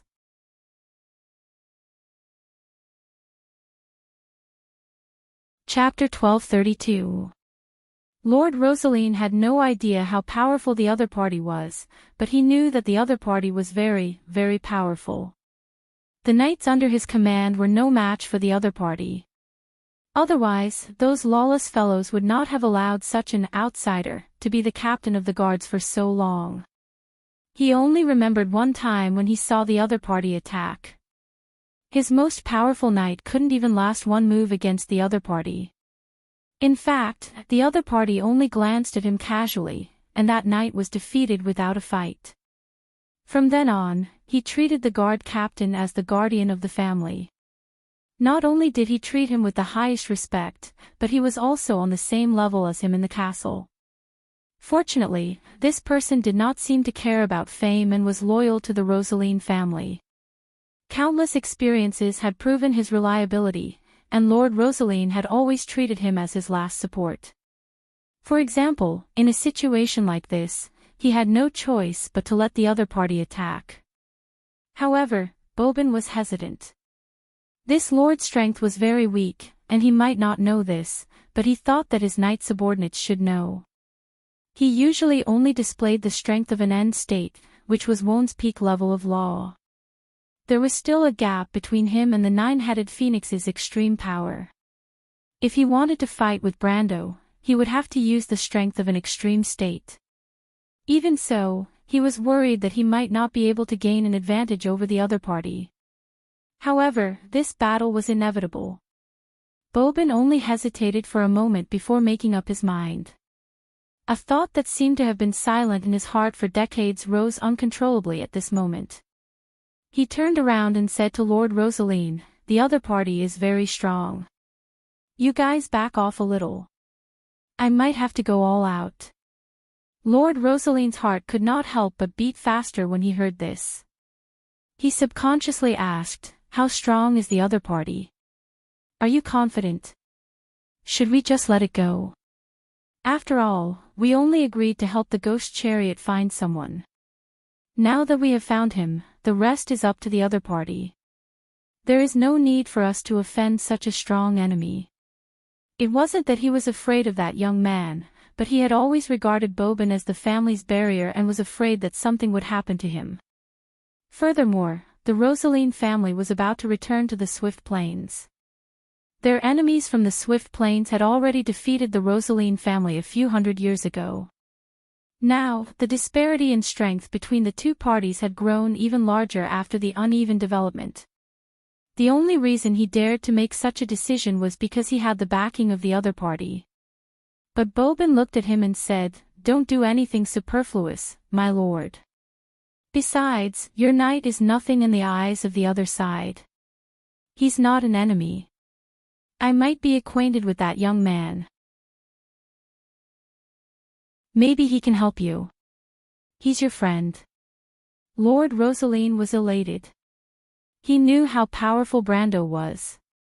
His knight had been pinned to the ground like a puppet. Even if Brando was a sorcerer, how powerful would a sorcerer be to be able to pin 7 or 8 gold-level knights to the ground? You can understand it even if you think with your knees. Bobin still shook his head. It could be a descendant of an old friend, but I still need to confirm it. How do you confirm it? Lord Rosaline immediately shut his mouth. He had already sensed the answer. The aura of the guard captain beside him was rising steadily, and the pressure from the other party made him almost unable to stand beside him. He could not help but turn pale with fright as he turned the reins around so that the warhorse beneath him could run further away.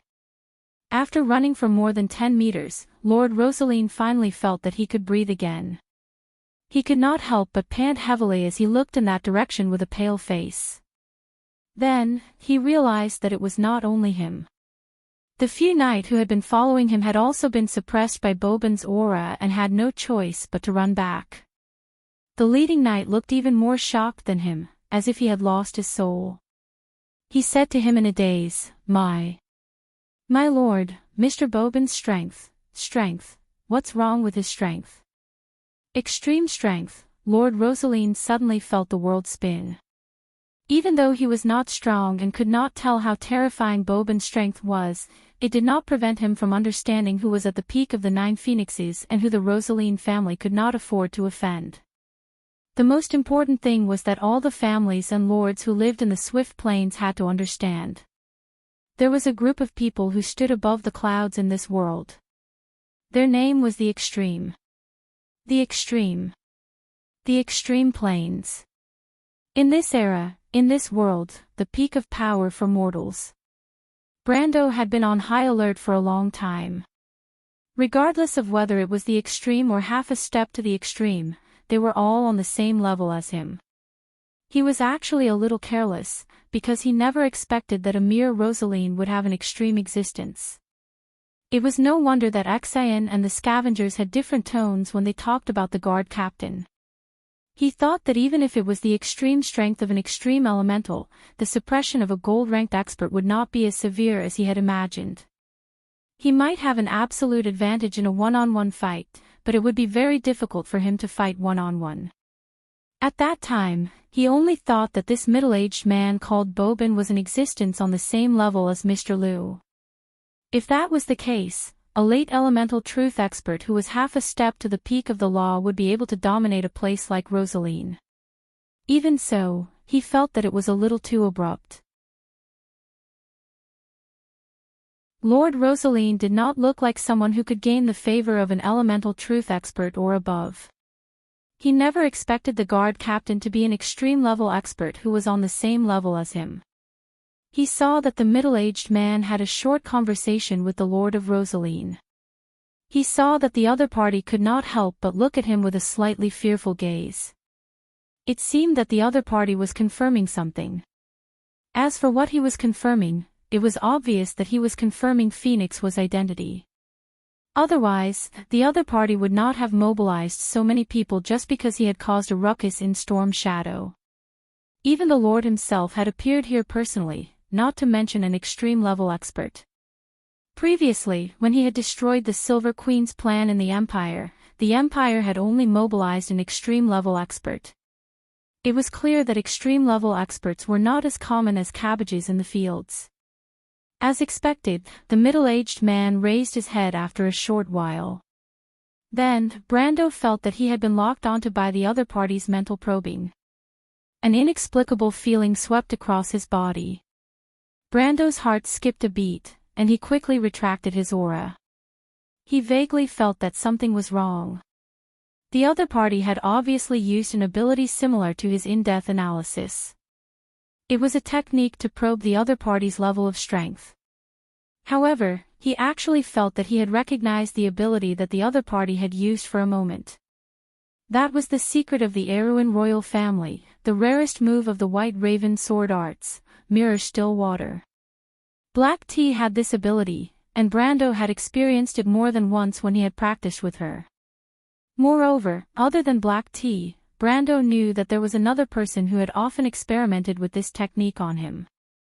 That was his grandfather, the sacred swordsman Darius, who had also received special permission to learn the Erewhon royal family's White Raven sword arts in depth. Brando instantly became alert. He placed his hand on the hilt of flaming blade Odorfice. In a battle between two extreme-level experts, probing was often the first step. After probing, it would be a fierce attack. He could acutely sense that the other party was trying to capture the elemental information contained in his extreme planes. Fortunately, he was the most vigilant about this, so before the other party could react, he had completely retracted the line of precepts into his body. However, before Brando could feel satisfied with his performance, he suddenly felt a strong sense of danger. This sense of danger came out of nowhere, and it had nothing to do with his current thoughts and judgment. It was as if it was an instinct that came from decades of battle experience in his previous life. Not good. Brando suddenly realized that he had made a mistake. The other party did not use the Mirror of Tranquility to probe his extreme planes. To be precise, the other party deliberately let him feel that he wanted to do so. This was because he had already seen the light blue eyes of the middle-aged man named Boban flash with an incomparably dangerous glint. He was very familiar with that glint.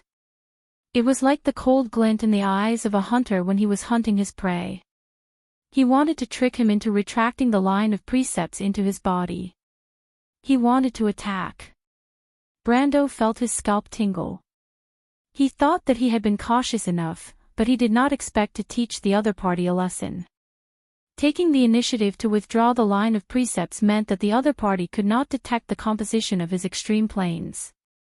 But at the same time, it meant that he had taken the initiative to give up the advantage of using the extreme planes. In a battle between two extreme sword saints, very few people would take the initiative to use the extreme planes to pull the other party into their own domain. This was because for an opponent of the same level, it was not only time-consuming, but also not very effective. It was also full of unpredictable dangers. This was because one could not know if the other party could attack one's extreme planes. The last person who had made such a low-level mistake was Williams, whom Brando had met before. After that, there was no after. A dignified extreme sword saint had died so sullenly at the hands of an ant whose strength was who knew how many streets below him. At least, that was how Williams saw Brando's strength at that time. And at that time, Williams was still bullying Brando, and it was impossible for him to be a threat. But now, this middle-aged man named Boban was simply lawless. Brando almost instantly had the subconscious thought of taking out the god-slaying magic-breaking all. But he stopped himself from doing so. It was not because it would be too wasteful. When dealing with a Supreme Realm powerhouse, no matter what method he used, it would not be wasteful. Any master of this level absolutely required him to go all out. But it was because the warning signs in his heart told him that if he did so, he would definitely die. Fortunately, his rich experience allowed him to escape this disaster. Brando chose to follow his battle instincts because he knew that he was still a warrior, a good warrior with a beast-like intuition. As soon as the flames appeared, the flaming blade Odorfice had already appeared in Brando's hand. Then, he saw a long and narrow bright light. At that moment, Brando was so scared that he almost bit off his tongue. Flash strike sword art, his heart was filled with shock. If a moment ago, he still did not think much of it, but at this moment, he already understood that the middle-aged man in front of him was definitely not an ordinary person. He even guessed that the other party's strength was definitely not at the peak of the half-step. At least, it was not at this level in the past. It was very likely that for some reason, he had regressed to this level. At his peak, the other party was definitely a peak Supreme Realm powerhouse who was comparable to him. It was not just the level of strength. It was also the experience. At least at that moment, he felt that he had met an opponent who was at the same level as he was in his previous life. The feeling of danger when the sword was drawn was definitely an ability that only a top-level warrior could have. But why did the other party also know the Flame King's flash strike sword art? Clang! The two swords clashed. It was clearly dusk, but Brando clearly saw a spark extending in the darkness. P.S. I just noticed that the tweets were blocked. I really didn't expect it. Speaking of which, it's already the 21st. I don't know if there will be double votes around the 1st of October. Let's ask for next month's votes first.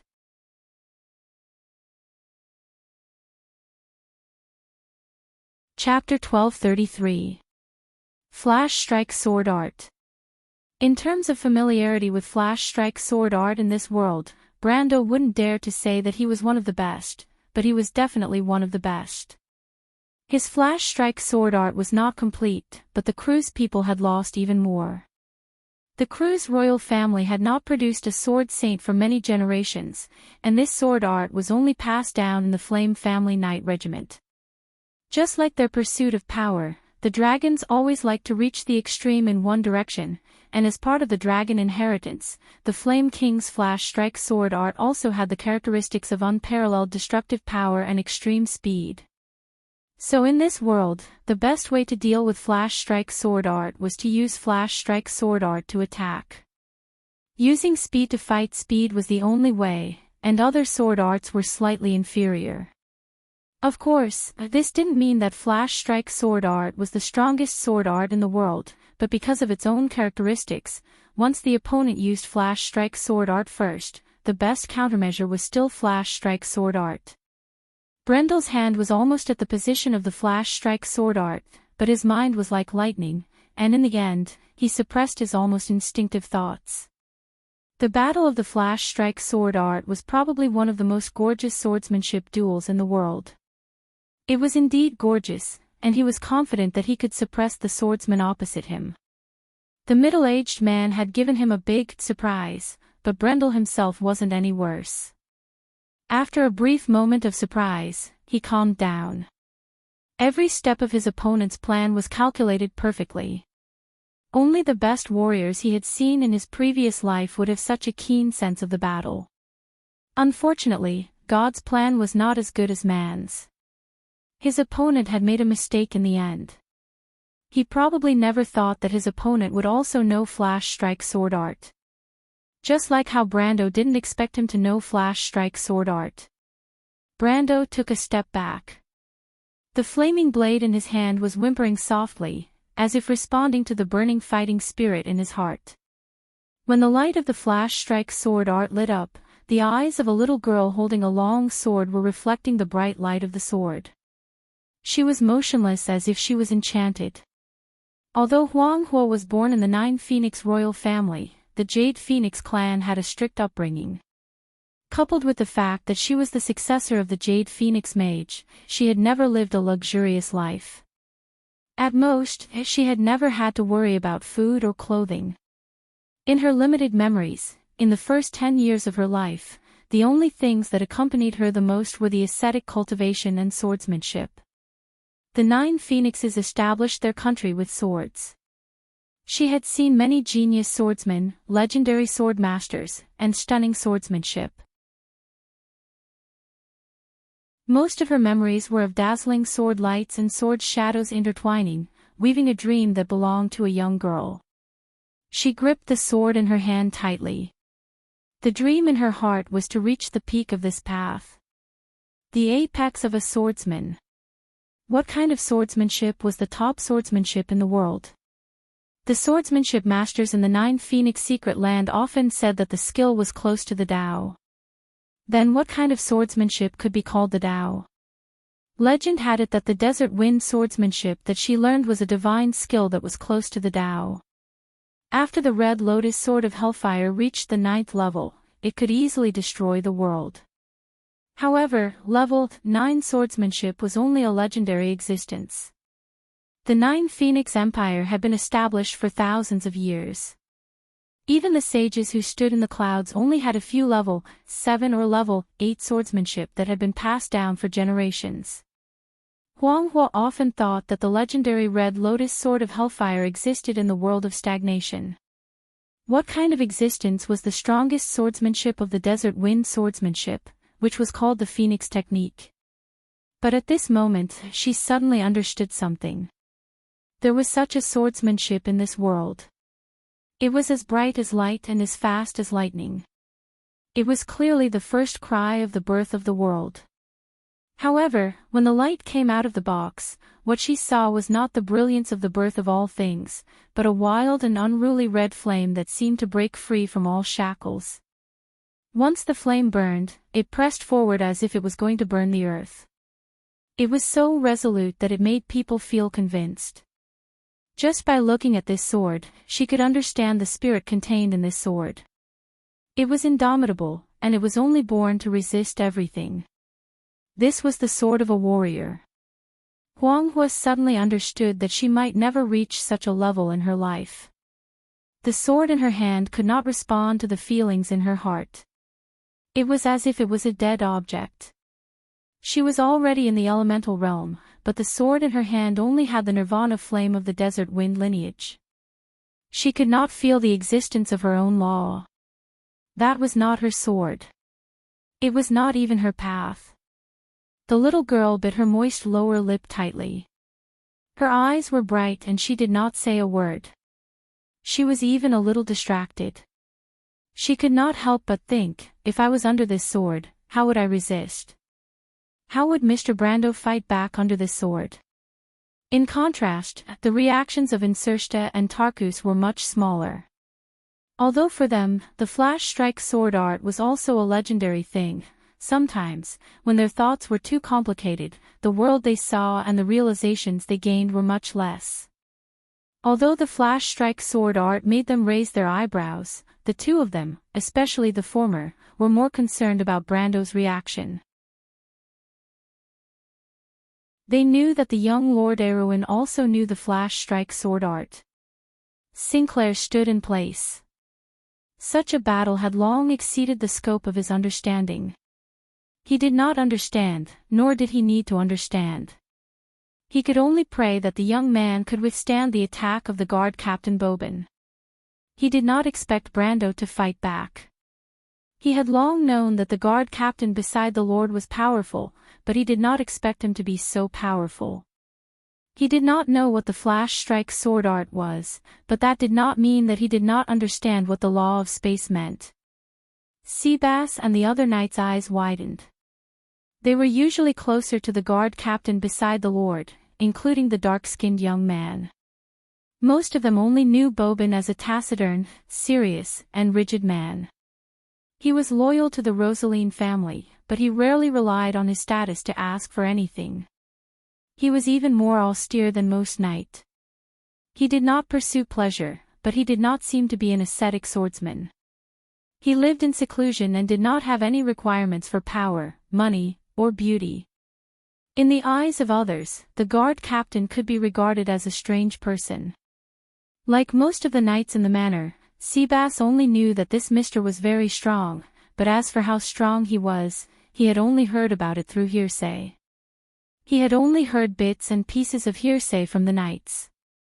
He was much stronger than the other knight, and even the knight captain. Those swordsmen who were at the celestial realm had to behave themselves in front of Bobin. In Seabass's mind, this guard captain was probably such a person. In Rosaline, he was strong enough to hold his own, but that was it. Even if this young man, who was not very knowledgeable, used all of his imagination, he probably would not have imagined that the skill of the Lord's guard captain would be at the top of the world in Swift Plains, Nine Phoenix, or even the whole of Wonde.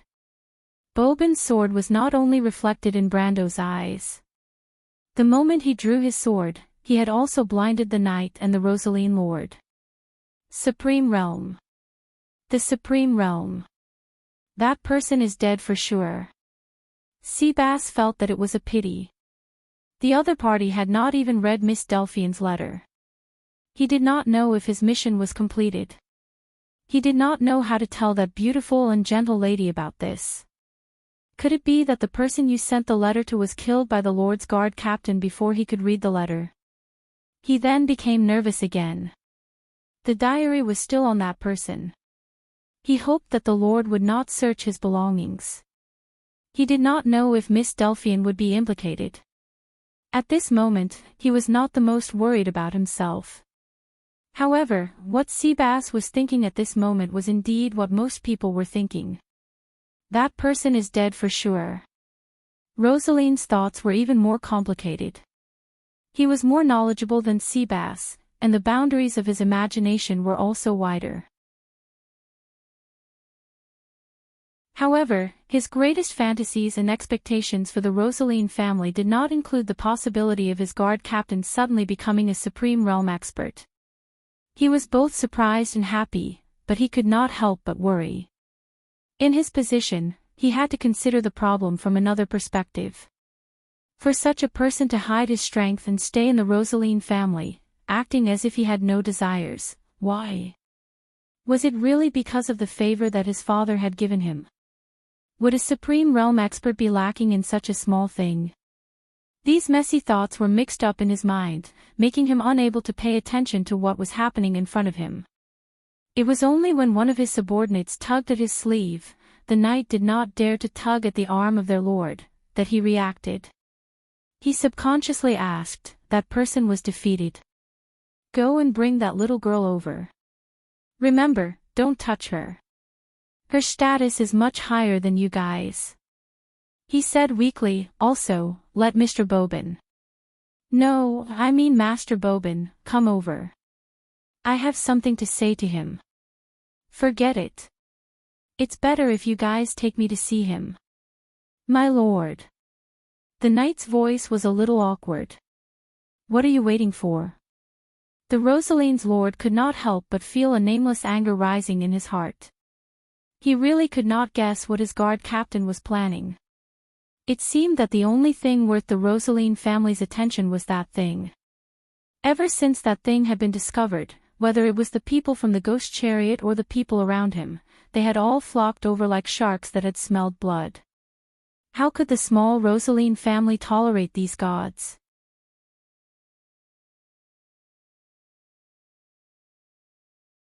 Chapter 1234. In fact, he didn't want to participate in the battle between Yufeng and Ghost Chariot, but the strange creatures in the Rosaline wilderness were eyeing his life. Those people seemed to have realized this as well. If he didn't agree, wouldn't the Rosaline family have to wait for death on the other side of the Taiga Strait? Back at the Swift Plains. That was the hard work of the Rosaline family for many years. The fat on his face couldn't help but tremble. He knew that he wasn't someone who could achieve great things, and he wasn't even as wise as his father. Sometimes, it was like holding a knife to a person's neck, and he had no choice but to make such a choice. Forget it, I'll take one step at a time. After the helpless anger in his heart, the Rosaline overlord was a little disheartened. He raised his head and saw a familiar face. Isn't this the young man just now? He was stunned for a moment, then screamed as if he had seen a ghost. He was so frightened that he fell from the horse's back and fainted on the spot. The overlord's knight instantly became agitated. They hurriedly yelled and pulled this ridiculously fat guy up from the ground. Brando stood in front of these people and looked at this chaotic scene speechlessly. He thought to himself, am I that scary? He shook his head and turned around. Boban, who was holding his bloody right arm, stood beside him and looked at him helplessly. His overlord was, after all, an ordinary person. After all, the Rosaline family had been content with their territory for such a long time. It was understandable that he hadn't seen a person of this level. Mr. Boban. Brando ignored the noisy knight and asked calmly, is what you said true? The guard captain revealed a bitter smile. Young master, you probably don't understand the prestige Lord Darius had in the Allied forces in that era. You said that you had once caused a commotion in the Empire. In fact, if you had taken the official route, there would definitely be many people in the Empire who would be willing to help you behind your back. Lord Deputy Marshal, don't call me that. It makes me uncomfortable. The middle-aged man smiled. I'm no longer the Deputy Marshal of the Allied forces. Besides, I'm not from the Empire. After I gave the title of Grand Duke to my eldest son, I no longer have anything to do with the Empire and the Holy Cathedral of Fire. I'm just a follower of Lord Darius.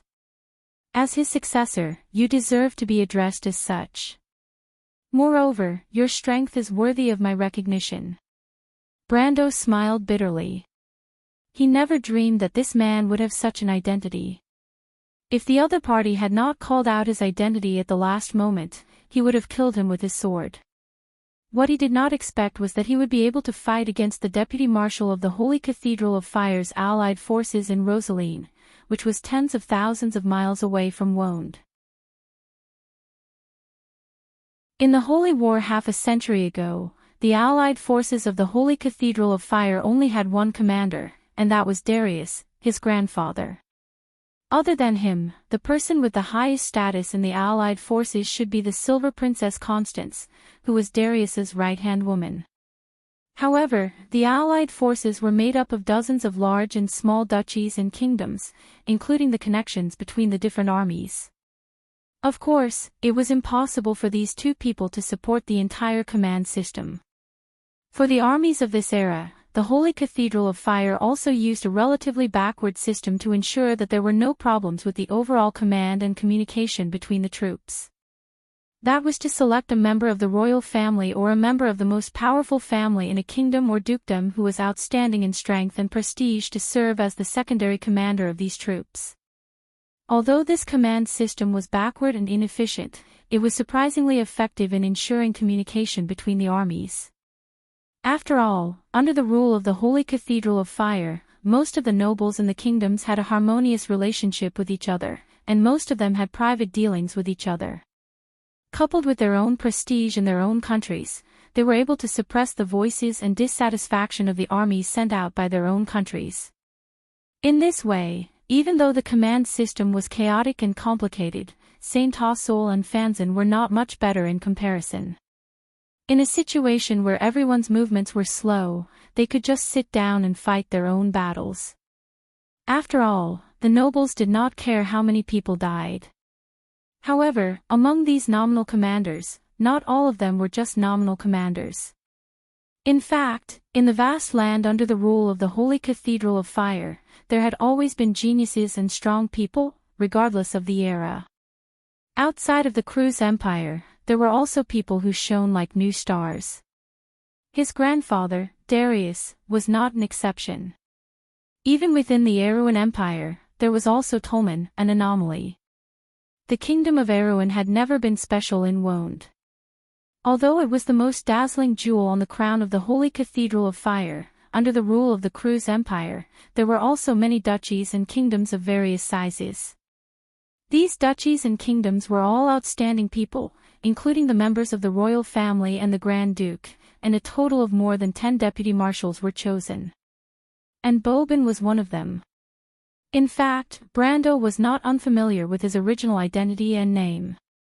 Boban was actually the grandfather of the nun Princess Magadol, the father of the current Grand Duke of the Antiburo Duchy, the previous Grand Duke, and one of the most famous deputy marshals of the Holy Cathedral of Fire.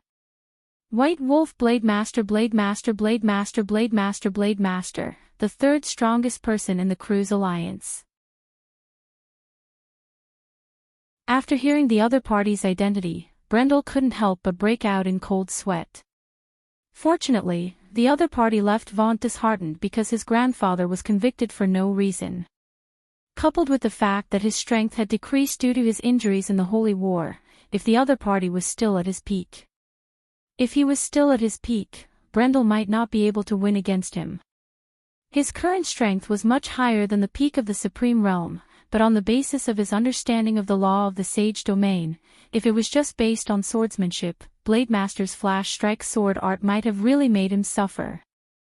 Obviously, this old sword saint also saw this point. First, he used the mirror of still water to deceive Brendel into subconsciously withdrawing his law, and then used the flash strike sword art to force Brendel to only use his swordsmanship.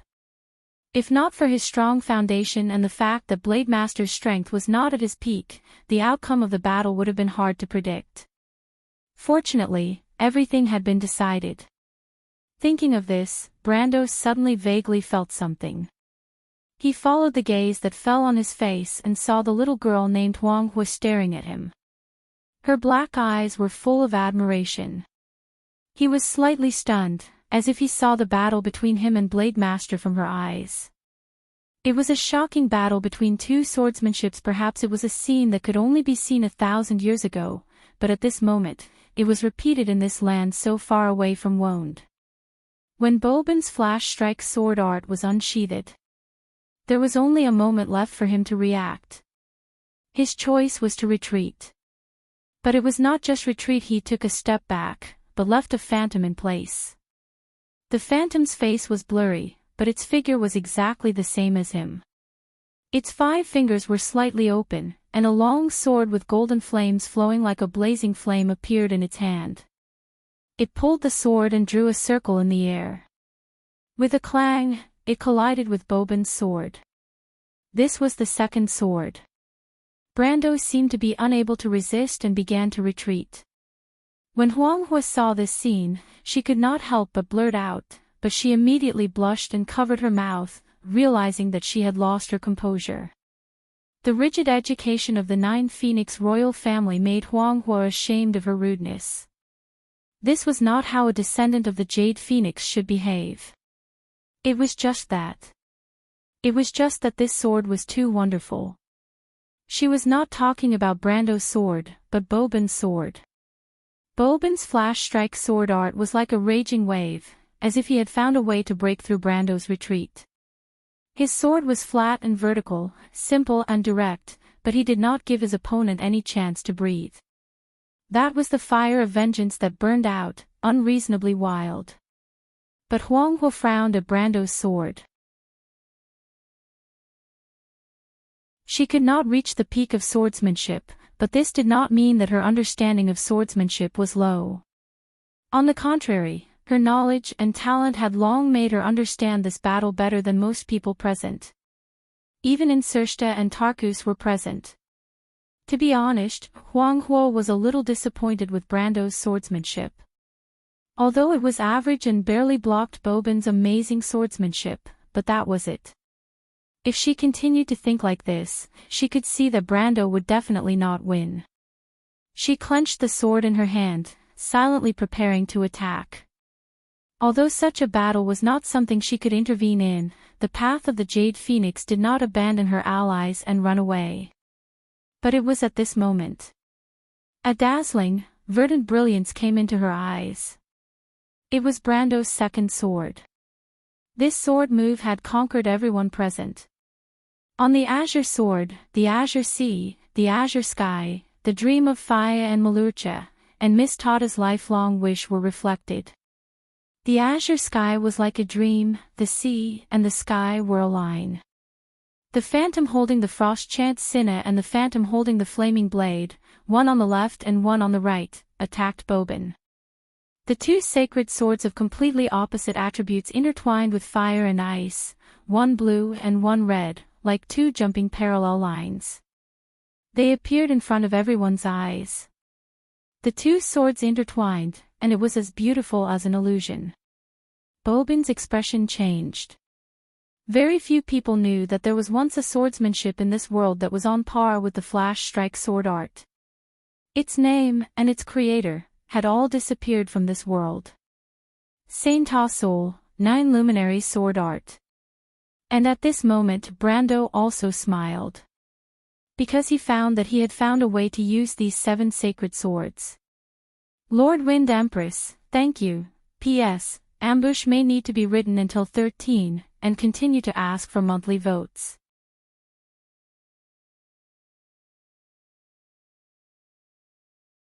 Chapter 1235. Brando didn't use his sword again. After blocking Boban's sword with flaming edge, he used Frostchant Cinna's phantom to quickly counter with Cruz's short sword technique. He was very familiar with the swordsmanship passed down by Cruz and Erwin. Although these swordsmanship couldn't be said to be amazing, after the precipitation of history, they became more concise and clear. They were truly practical swordsmanship. With his understanding of swordsmanship and the 9 luminaries sword technique as a footnote, it was enough to turn something rotten into something magical. After 7 consecutive strikes, Boban had no choice but to give up on using flash strike sword technique because there was still flaming edge eyeing him. At this time, Boban's heart sank as he understood that he had lost his last chance. Clang, clang, clang, clang, clang. After 7 consecutive strikes, the 2 swords would cross 7 or 8 steps in the direction that Boban had retreated. By the 7th strike, there was a complete difference between offense and defense. At this time, Phoenix Fire could no longer see the exquisiteness of the swordsmanship. She only felt that Mr. Brando's swordsmanship was just right. Because it was indeed just right. Boban's heart was filled with joy. Looking at Brando's sword, his eyes shone with a strange light. Of course, he could recognize that this was the fast sword technique of the Anzaruta region. It was one of the swordsmanship that the locals used in duels. Only people who were familiar with these 2 countries, and only people who truly understood swordsmanship, could display this plain and simple swordsmanship to such a level. It wasn't as grand as flash strike sword technique or 9 luminaries sword technique, but it was just right to be used here. There was no need to use anything more magnificent. Swordsmanship was the art of battle. A real battle didn't have any extra burdens. He had retreated to the limit, and the Phantom's fast sword technique had also reached the limit. This was the limit of human strength, but there were still some things in this world that couldn't be guessed by human strength, and that was the 9 luminaries sword technique. A miracle witnessed by the moon of magic. A swordsmanship that used magic as its basis. When Boban finished the last step of the fast sword technique, he saw a bright golden line flash in the darkness. It was a long and narrow sword blade. It was so bright that it seemed to be brighter than his entire life. His mind was intoxicated, as if he had seen all the truths of the world. If it wasn't for the resolute will of an old soldier that made him wake up at the last moment and shout out that name, he would have died. This sword not only drew a trail of blood on his shoulder, but also pierced through his neck. Because it was flash strike sword art. It fanatically pursued offensive swordsmanship. Its blade was like a raging inferno, shouting to break free from all the shackles of this world, to pursue blood and victory. After a long while, Brando opened his eyes again. The eyeballs wrapped under his eyelids trembled slightly, as if he had just recovered from the dream of the previous battle. His eyes met Huang Hua's. The little girl bowed to him respectfully, not because of the complicated etiquette of the 9 Phoenix imperial family, but because of the respect of a senior. He looked at Huang Hua's dark hair and realized that not everyone in this world was lucky enough to witness an extreme sword. Huang Hua could be considered lucky, as this battle would bring her many things. However, her luck did not lie in the fact that she had witnessed 2 Lemeters fight without holding back. Instead, it lay in the fact that she had enough talent to understand all of this, even though it might take some time. However, to the knight, the guards, and Lord Rosaline who had also witnessed this battle was indeed exciting, but other than that, it was meaningless. This was undoubtedly a pity. These people might never understand what they had missed out on in their entire lives. He was also lucky. When he saw Huang Hua's eyes just now and recalled the battle, he realized that there was something more in his heart. Some things on the path of swordsmanship seemed to have suddenly faded to him. The desire for victory and defeat was no longer something that he had originally calculated in his heart. It had become a pure pursuit and desire. Brando suddenly realized that his fighting talent had begun to evolve from acquired to innate, into something more pure and intuitive. That kind of thing was not to calculate the gains and losses of each strike, but to know that he wanted to win and how to win. It could not be quantified, nor could it be described with words, but it was an understanding in his heart. If he were to rehearse the previous battle again at this moment, when Bobin used the mirror of still water to suppress him, his first choice might be to strike directly with his sword, instead of cautiously putting away his lines of law first. The former was intuition, the latter was experience. He relied on his own experience, which was the most valuable asset to him, whether it was his understanding of swordsmanship, his understanding of combat, his understanding of the past history, and his understanding of everything in the amber sword game. They had been his greatest reliance, and also his pride in the world. He was once afraid that if he lost all of this, or if all of this no longer worked, what would he do? Now he had the answer. When Brando opened his eyes, it was as if he saw a smooth path in front of him. The inspiration he gained from the battle with Bobin was almost second only to the gains he gained from the battle with his grandfather in the dream. The former gave him the answer to Brando's life, and the latter gave Brando the answer to his future. Only victory, but he was not too surprised in his heart. He was even pleasantly surprised, because he knew that his battle with the deputy marshal was not the result of all of this. It should be said that it was just a trigger. Ever since he had left the elemental barrier, or rather, ever since he had battled the Silver Queen and the many Lemeters of the Empire, the constant battles and the constant increase in his knowledge had finally allowed him to surpass his past self. Perhaps his strength was still not enough. But he understood that it was just an illusion formed by the power of the slate. One day when he had a perfect body again, he would get more than that power. When he understood this point, he suddenly felt the holy sword Odorfice in his hand tremble slightly, as if it was responding to the feelings in his heart. Then, under his astonished gaze, he felt golden lines that spread like flames appear in his mind, and then lines of words appeared on them. Brando suddenly understood. That was the flash strike sword technique. The complete inheritance of the Flame King Gretel. It was displayed in front of his eyes. Insursta and Tarkus stood silently on the messy street. After the Lord of Rosaline was unconscious, the noisy scene did not affect these two spirits at all. After witnessing the battle between Bobin and Brando, the knight would not continue to attack the latter even if they used their knees instead of their brains to think. Thus, even though the street was noisy, the chaos mainly revolved around the Lord of Rosaline. Brando was followed by the captain of the guards, and under the watchful eyes of the two, the others behaved in an orderly manner. The guy who had cursed out loud earlier had already run off to some unknown place. It seemed that he wanted to shed the skin of a knight and would never dare to return to this place again. Insursta felt that the Earl of Tonagel might not be so petty as to argue with such a guy, but he also understood his thoughts. After all, there were not many people in this world who dared to gamble with their lives. But among these people who could be called desperados, he felt that he should be considered one of the best. Not only did he dare to joke about his existence, to the spirits, life was meaningless, only existence had value, he even dared to joke about the head of the supreme ruler of the empire. If he failed, he would not be the only one to lose his head. His close friend Tarkus' family would be uprooted, and even the kingdom in the darkness that he thought highly of might not be able to recover from this setback.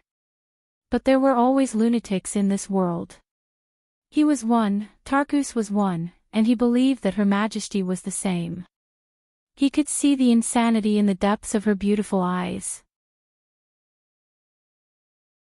She did not come to this world with the Mercury staff to save Madara, but to satisfy the uncontrollable desire to rule over everything in her heart. He believed that the Mercury staff's favor towards him originated from the same madness. Because we are dull and monotonous existences, and we know it very well.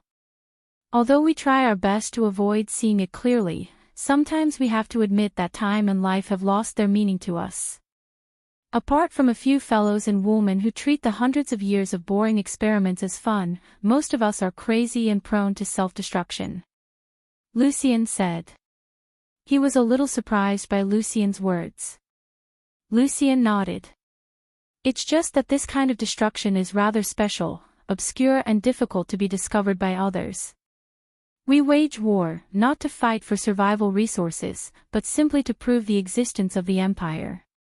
Because existence is too heavy for us, Insersta muttered to himself, repeating the words spoken by the great Lich Ocaso a few hundred years ago. He turned to look at his partner and asked, "What's the matter?" "I'm thinking, when the two of us made this plan, did we also have such subconscious thoughts in our hearts?" Tarkus shook his head. He was a serious person, and life was as strict and regular as a wind-up clock to him. There was no meaningful or meaningless dispute. According to the age of humans, you are only 25 years old, and I am 250 years old this year. I am in the new generation of vampires. For us, this kind of feeling is inevitably a little sad, and most of it is not from our own feelings.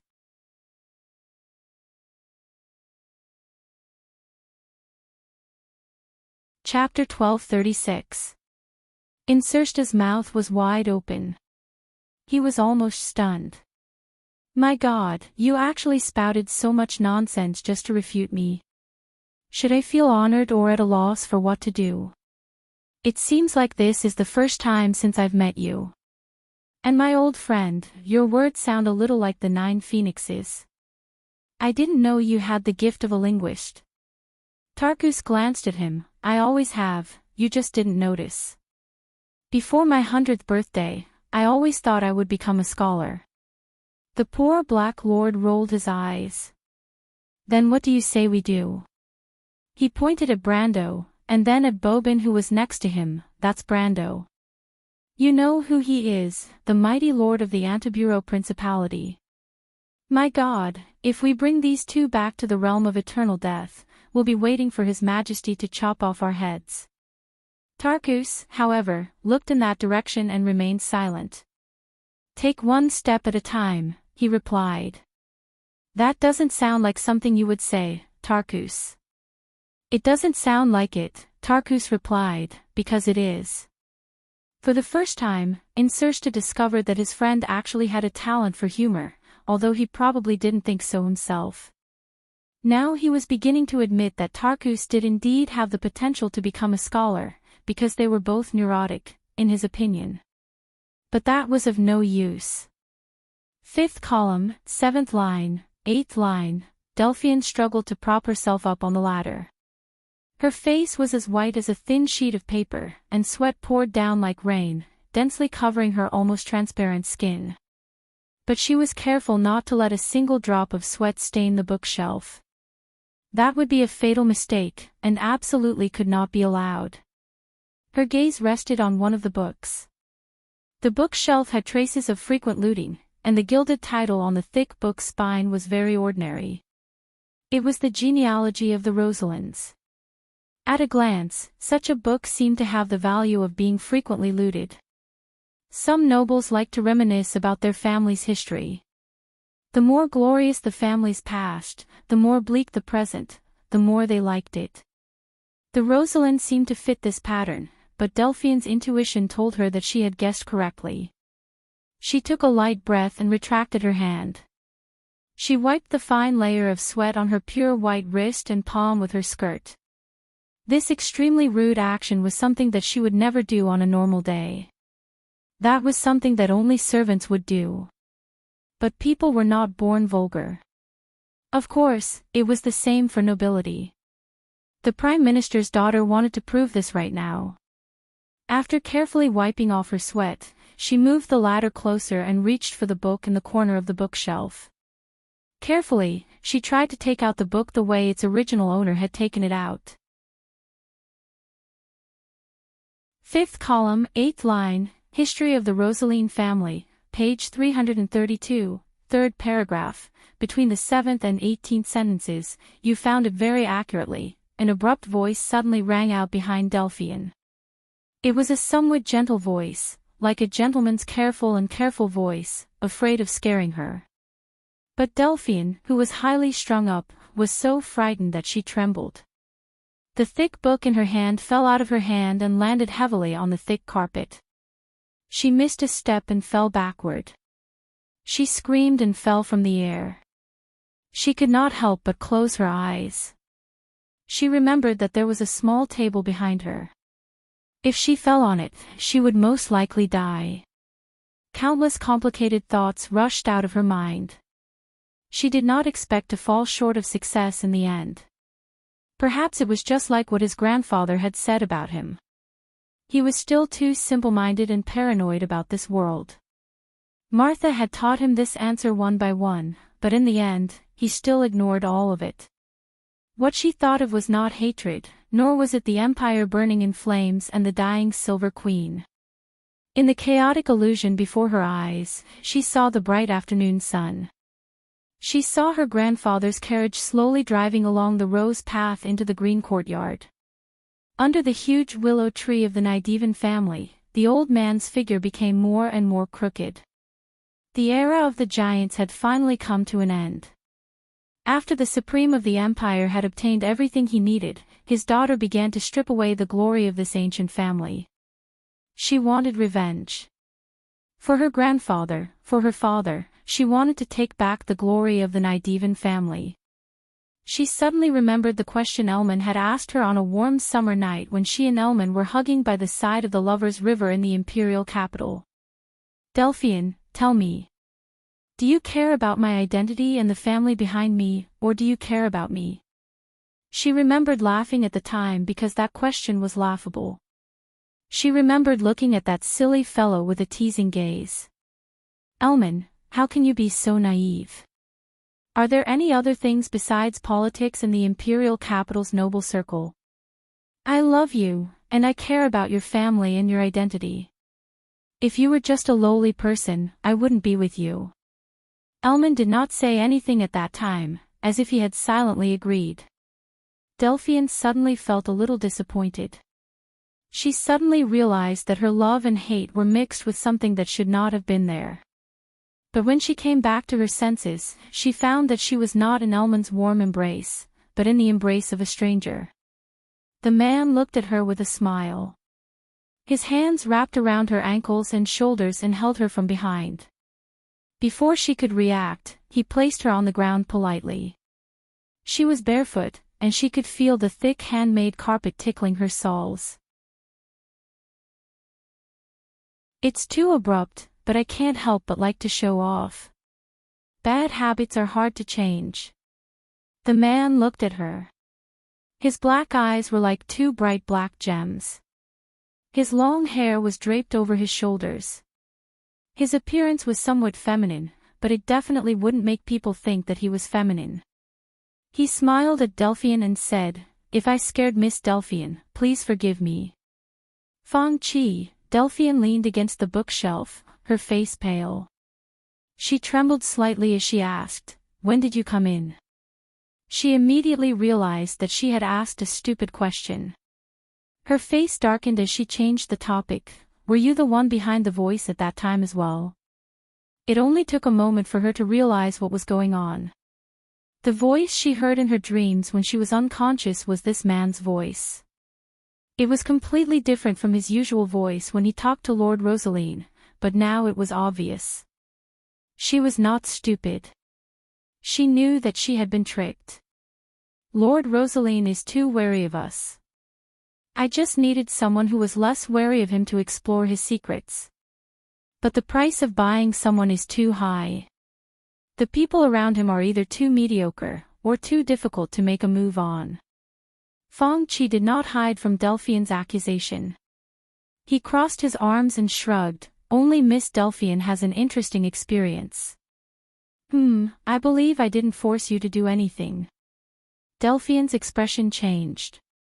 She said angrily, "You peeped into my memories. I know it's not a good habit, but I just can't help it.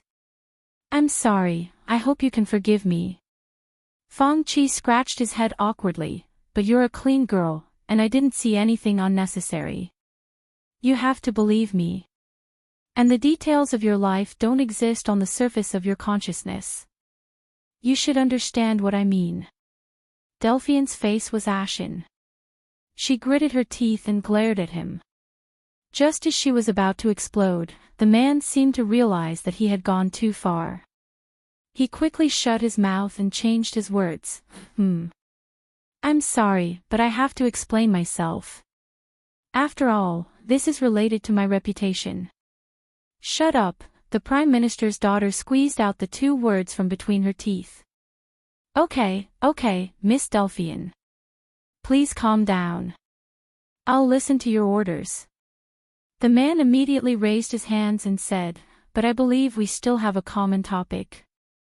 Since you've seen those things, I can roughly guess what you want to do. Your current actions also prove my thoughts. Our goals are the same.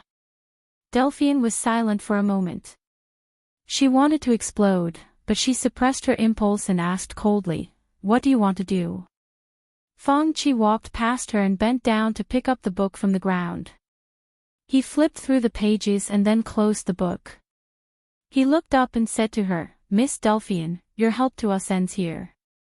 But you've given me a surprise. Perhaps you can solve the mystery of the jadeite.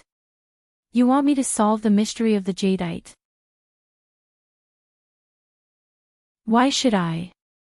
Delphian looked at him coldly. I don't care if I die. I also don't want a great beauty like you to die, Miss Delphian, Feng Qi replied. It's not that serious. This is just a transaction. You want to save the world, and so do I. After all, neither of us wants to die. You should know that the jadeite heart only has one use. It can also let you ascend to the throne, not just the 9 phoenix. Delphian mercilessly exposed him. That's just a side effect, Feng Qi replied nonchalantly. Maybe it's a little important to me, but it doesn't mean anything to you, Miss Delphine. But we have a common enemy, and I can help you deal with him. I don't need, really. Delphian's mouth moved, but she suddenly thought of something. She looked up at him and said, you plan to cause trouble for that person. There was a hint of a sneer in her tone. Actually, it's not a plan. Feng Qi took out a pocket watch from his sleeve and opened it to take a look. If my subordinates were punctual, they would have already caused trouble for him. Then you're in big trouble. Delphian looked at this guy a little pitifully and sneered, you'd better pray for yourself.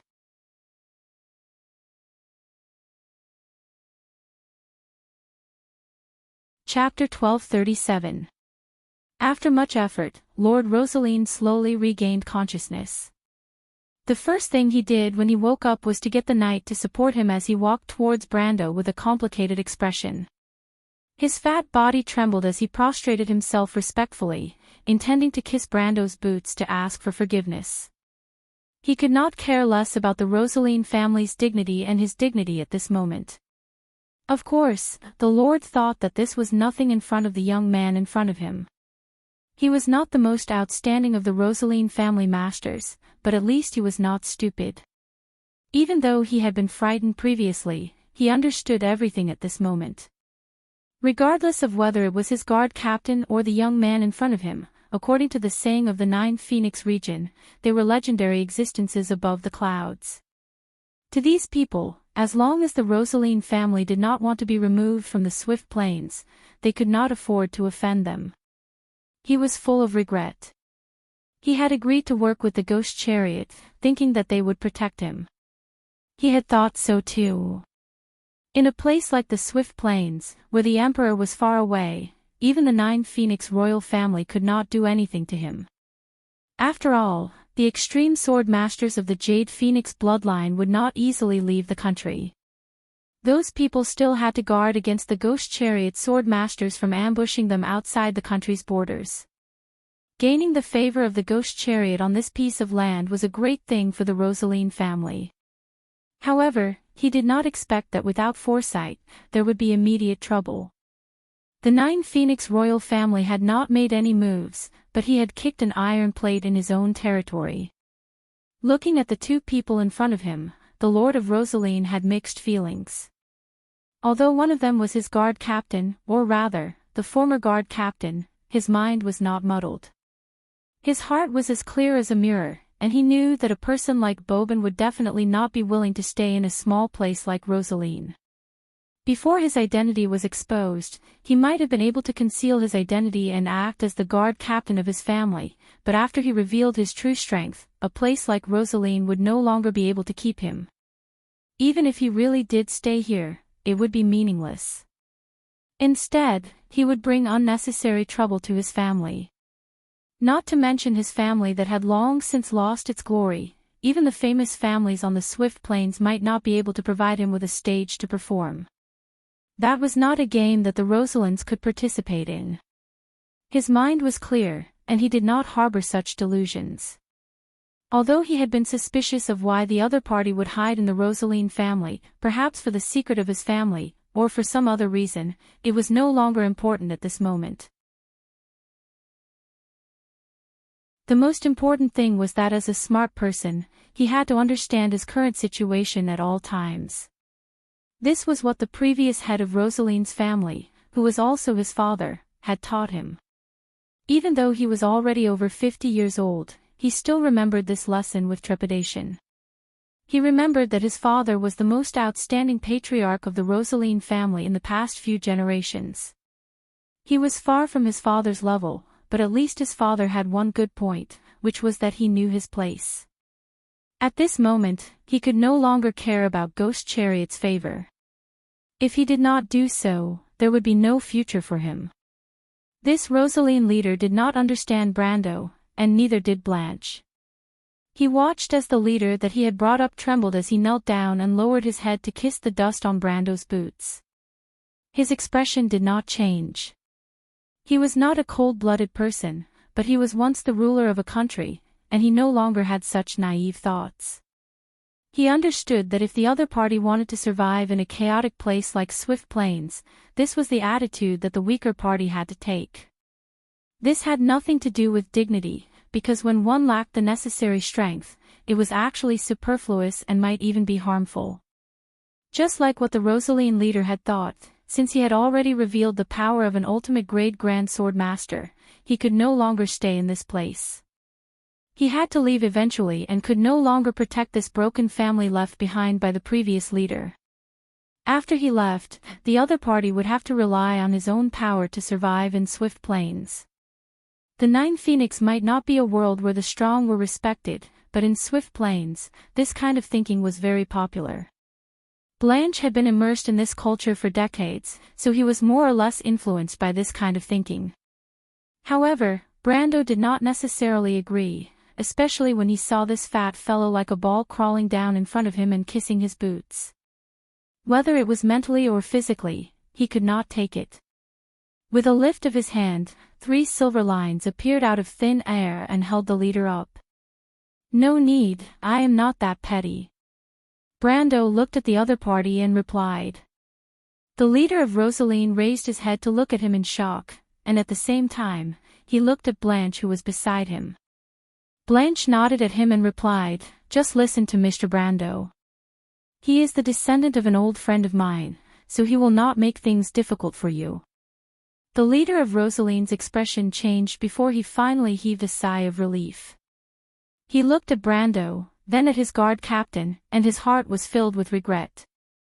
When he thought about how he had led a group of ants to provoke the other party, he could not help but feel his molars ache. At the same time, he cursed his bad luck in his heart. However, who would have thought that a young man who looked like he was in his early 20s would have such power? The so-called one-in-a-thousand-years genius of the Ghost Chariot lineage, Fang Qi, had been praised by the Ghost Chariot as if he was the best in the world. Before he had seen a higher level of power, he had indeed been fooled for a period of time, and was amazed by the young man's power. However, he could not help but curse in his heart, what one-in-a-thousand-years genius. He has really lived his life like a dog. He had already pushed the responsibility of his misjudgment of Brando's power to the most outstanding genius of the Ghost Chariot lineage in the past 1,000 years. Unfortunately, what he didn't know was that Phantom Chariot's talent aside, Brendel's strength was obtained through cheating, and there probably wouldn't be a second person in the world who could match him. However, he was not the only one who had such thoughts. He was also amazed by Brando's power. However, he was not amazed by Brando's absolute power. He was not as ignorant as the former. He knew that there were some ancient inheritances in Wone that could rapidly increase a person's power. These inheritances were hard to come by for ordinary people, but they were not as rare as one would imagine for a descendant of a marshal of the Empire's allied forces. At least he knew that Sir Darius and Her Majesty should have obtained some inheritances related to the Dark Dragon during the last battle. However, what really amazed him was the state of Brando's swordsmanship. This was something that could only be achieved through the accumulation of time and extraordinary talent. During their battle, he could easily feel that this descendant of the marshal had reached the final step in his swordsmanship. He was only one step away from the highest state of a warrior. There were such sword masters in Wone and even in Cruz.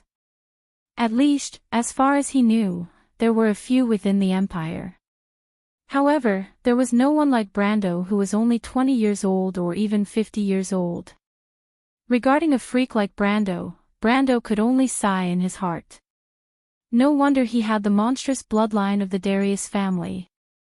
He was exactly the same as his grandfather. Brando glanced at Lord Rosaline, who was standing there respectfully. He knew that he had convinced Lord Rosaline. Of course, he also knew that Deputy Marshal Brando had contributed to this.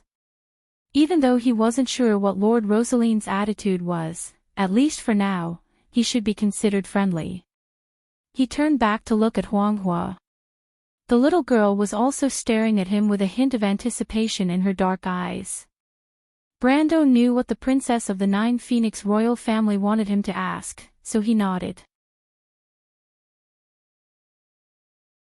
He turned back again and said to Lord Rosaline, "Even though I know that there is only a misunderstanding between us, Lord Rosaline, I also know that this misunderstanding didn't happen by chance, right?" Lord Rosaline's heart skipped a beat. He knew that Brendel wasn't stupid. Even though he had expected this question, he still couldn't help but be stuck at this moment. He knew that no matter how he answered, he would definitely offend either party. He hoped that Brando wouldn't ask this question, but he also knew that just like how he knew about Brendel's existence, this young man definitely knew about their existence too.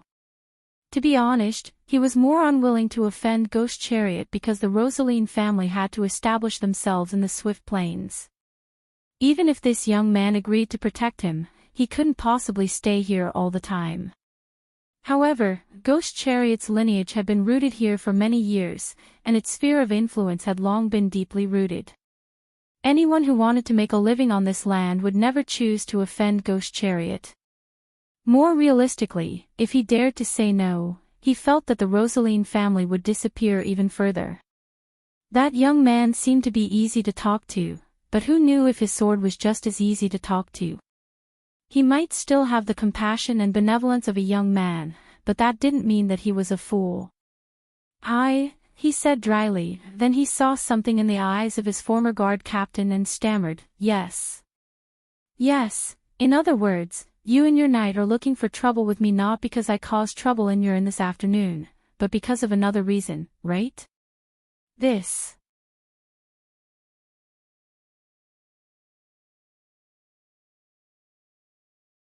Chapter 1238. Brando could have asked Blanche, but he didn't choose to do so.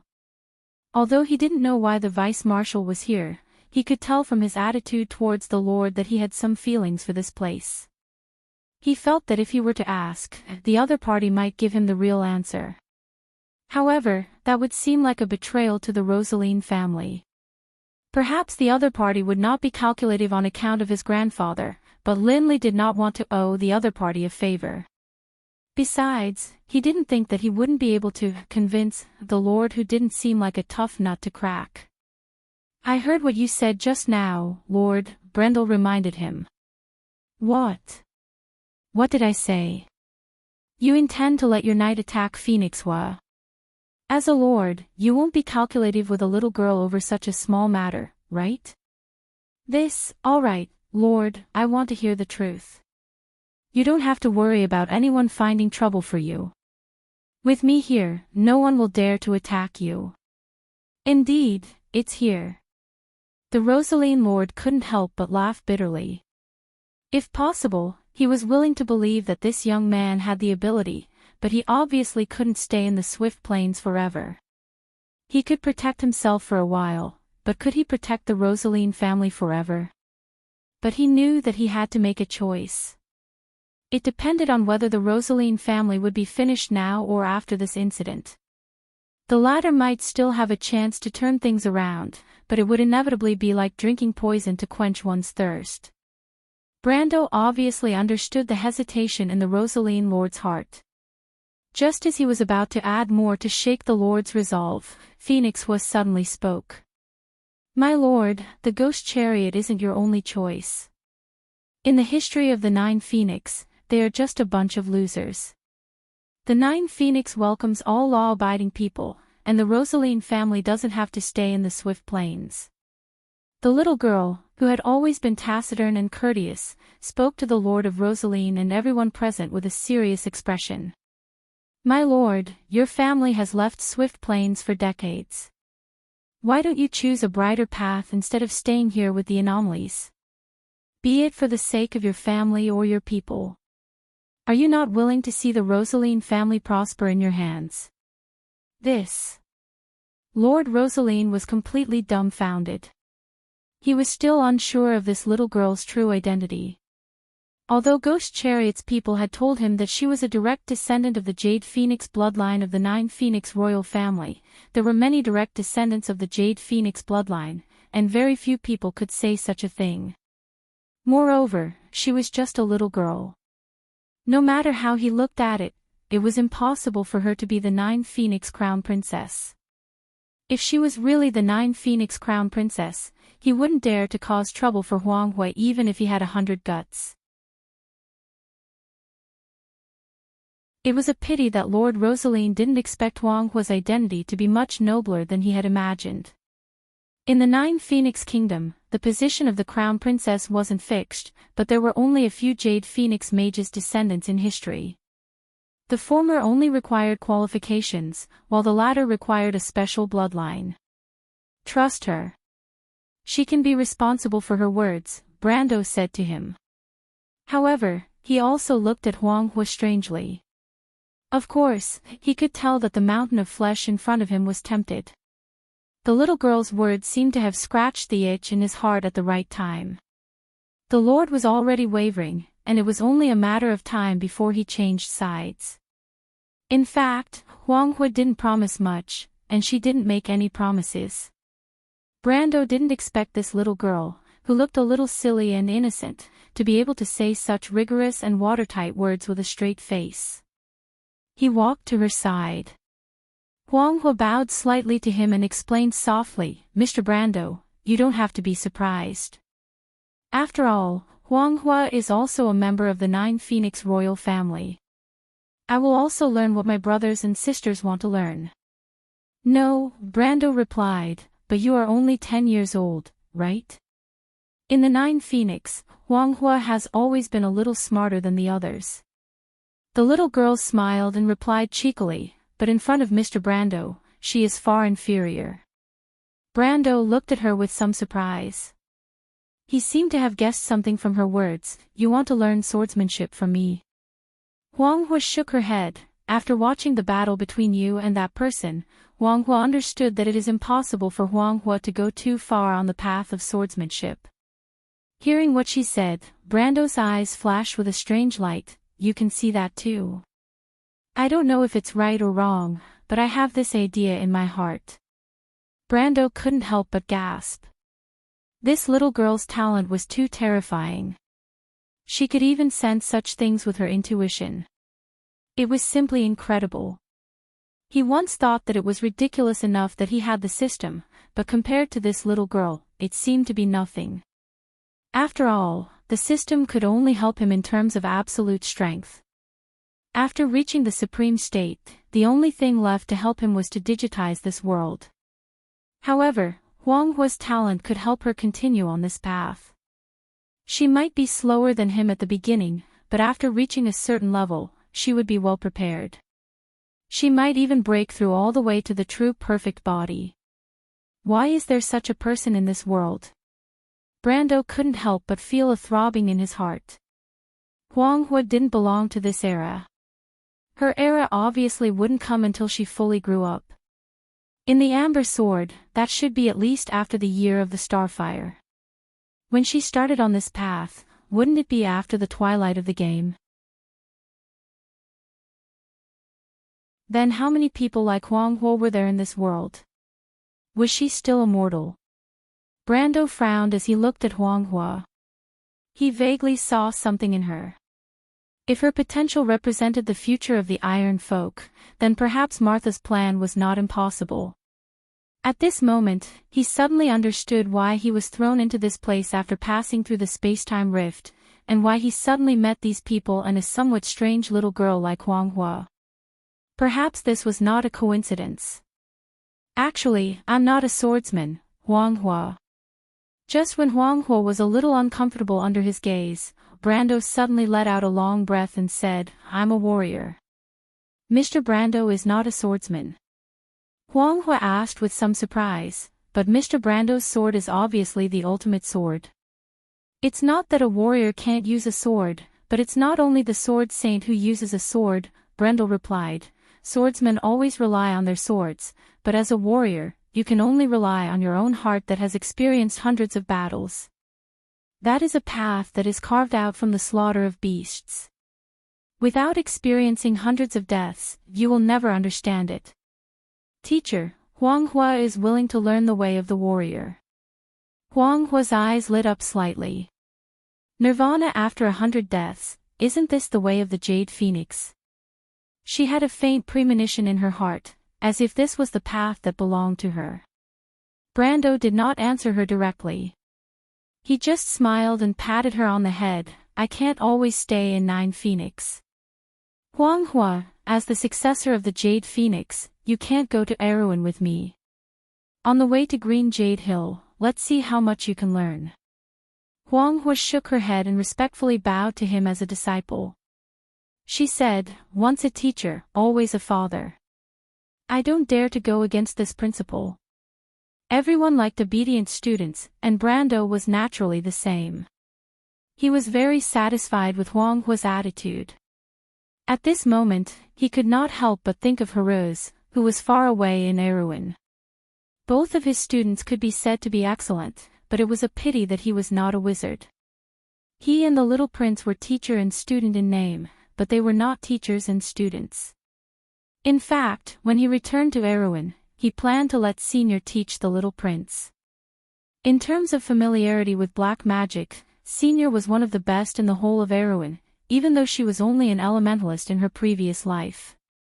While Brando and Huang Hua were talking, Lord Rosaline, who was standing in the middle of the street, made up his mind. Just like what Brando had seen, he was indeed moved at the first moment. Even though he was not excellent enough, he was like the ancestors of the Rosaline family. There was not a moment when he did not want to restore the glory of his family. Why did he want to cooperate with the Ghost Chariot? He had no choice but to go to Swift Plains to seek refuge. Otherwise, he could have just handed over the mystery of the jade to the Ghost Chariot, but he did not. In fact, in the depths of his heart, he might have wanted to restore the glory of the Rosaline family to its most glorious era. Even though he did not have the ability, he coincidentally knew a secret that the previous masters of the family had never discovered. The Rosaline family only lacked an opportunity, and now, this opportunity had appeared in front of him. What was Swift Plains? What was the Ghost Chariot? Although the overlords of the Swift Plains claimed that they didn't care about the Nine Phoenix, everyone knew that it was because they knew that the Nine Phoenix wouldn't come to such a desolate place. If there was an opportunity, who would not want to develop in the Nine Phoenix? It was the same for the Rosaline family. The only thing that he was hesitant about was whether the little girl's words were trustworthy, but he got the answer from Brando's eyes. In the end, this guard captain did not abandon the Rosaline family. He could not help but feel touched. Perhaps Brando was really staying here because of his father's kindness, but it was not the first time that he had doubts about him. It was a pity that this kind of repayment ended here. He could not help but feel that it was a pity. Thinking of this, the Lord lifted his head and said to Brando, who was not far away, "My lord, it's the ghost chariot. It's the people from the ghost chariot who are manipulating everything behind the scenes. Their target is Miss Huang Hua." Brando smiled and turned his head back from his conversation with Huang Hua. He had no experience with this, as he had already expected it. He looked at the Lord and said, "I'm not familiar with the ghost chariot. But I'm sure you've had dealings with them before. If I'm not wrong, they wouldn't just send you to die as cannon fodder, right?" The Rosaline Lord's face turned red, but humans were strange. He was not angry at Brando's mockery. Instead, he resented the ghost chariot. If not for these fellows not telling him anything and letting him come here to kick an iron plate, would the Rosaline family be in such a dilemma? In his opinion, those fellows were clearly treating him as cannon fodder. Thinking of this, he could not help but feel indignant. He nodded and said, "Mr. Brando is right. The people from the ghost chariot asked me to delay you. Their people seem to have gone to the dock. Now that I think about it, they knew that my people couldn't stop you, so they probably planned to ambush you there." Since he already had such a thought, the Lord did not hold back and directly told him about the ghost chariot's plan. Of course, he did not know what the ghost chariot's plan was, but they were moving around in his territory, so he knew where they went. But he had actually wronged Fang Qi and the others. No matter how smart the ghost chariot was, it was impossible for them to guess Brando's strength out of thin air. In Delphian's memory, Fang Qi had seen him fighting with the supreme masters of Cruz's people. Unfortunately, as a normal person, the daughter of the Prime Minister could not remember every detail of the battle at that time. More importantly, the memories of mortals would never leave the existence of miracles, so Delphian did not leave any memories of Archangel Iroma in her subconscious. So, in the eyes of the ghost chariot and the others, Brando was at most an expert with the strength of an eternal end. According to Won's grading system, it was the level of the elemental truth to the peak of the law. Based on his age, it might be even lower. So, they wishfully thought that Lord Rosaline and his knight, as well as the guard captain who might have some strength, should have no problem delaying Brando and the others. Even if they could not defeat them, it would be enough to delay them. Their real target was actually Mr. Liu, who was heading to the port area. This guard of the Nine Phoenix royal family naturally made them extremely wary. After hearing the Lord of Rosaline's description, Brendel instantly understood the other party's thoughts. He did not know how strong the ghost chariot was in Rosaline, but since the guy named Fang Qi was also here, it should not be too bad. He immediately frowned, feeling that Mr. Liu's current situation might not be too good. However, the people from the ghost chariot should have set off for some time. Even if Mr. Liu was in trouble, it would have been a while. Even if he and Huang Huo rushed over, it would be useless. Maybe the other party would even ambush them there. "My lord, do you have a topographic map of the port area in your castle?" Brendel's eyes brightened when he thought about the ambush. "My lord, do you have a map of the port area in your castle?" The latter immediately understood what he meant and quickly said, "Of course there is. In fact, there is a secret passage in the city that leads to the port area without being noticed by everyone." At this point, he added a little embarrassedly, "That was the escape route left behind by our ancestors when they built the castle. Very good. Now it's our turn to ambush them." Brando replied with satisfaction. Although he had taken Huang Hua as his student, he could not always play hide-and-seek with the people from the ghost chariot. If he could get rid of these guys once and for all, he did not mind helping Huang Hua and Mr. Liu. Moreover, adding some trouble to Madara's plan in the east was also beneficial to his physical and mental health.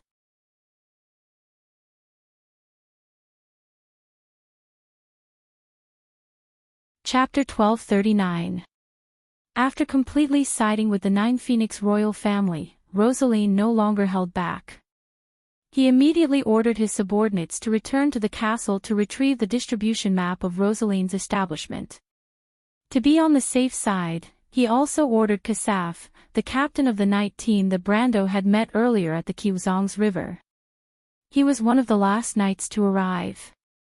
At that moment, he was overjoyed that he had avoided a disaster. He was no longer as arrogant as before towards Brando and Phoenix Fire. He was careful and respectful to lead his subordinates to follow them and guard against Ghost Chariot's interference. However, he also understood that the probability of Ghost Chariot going to such great lengths to intercept such a distribution map was close to zero. He was only doing this to show that he was willing to cooperate with them. Brando was quite satisfied with his attitude. This Rosaline lord did not seem to be very capable, but at least he was sensible enough. That was enough. In times like these, he always preferred sensible people. Kasaf and his subordinates quickly left, leaving only the others to accompany Brando and Insursta in the cold wind. After September, even the sea breeze at Rosaline Harbor was somewhat dry. The biting cold wind from the sea made one's face hurt, but without Brando's approval, most of the people present did not dare to express their dissatisfaction. As the Lord of Rosaline, the plump city lord naturally lived like a prince. Even if the weather was a little bad, he would not be willing to go out, let alone this unpleasant autumn wind.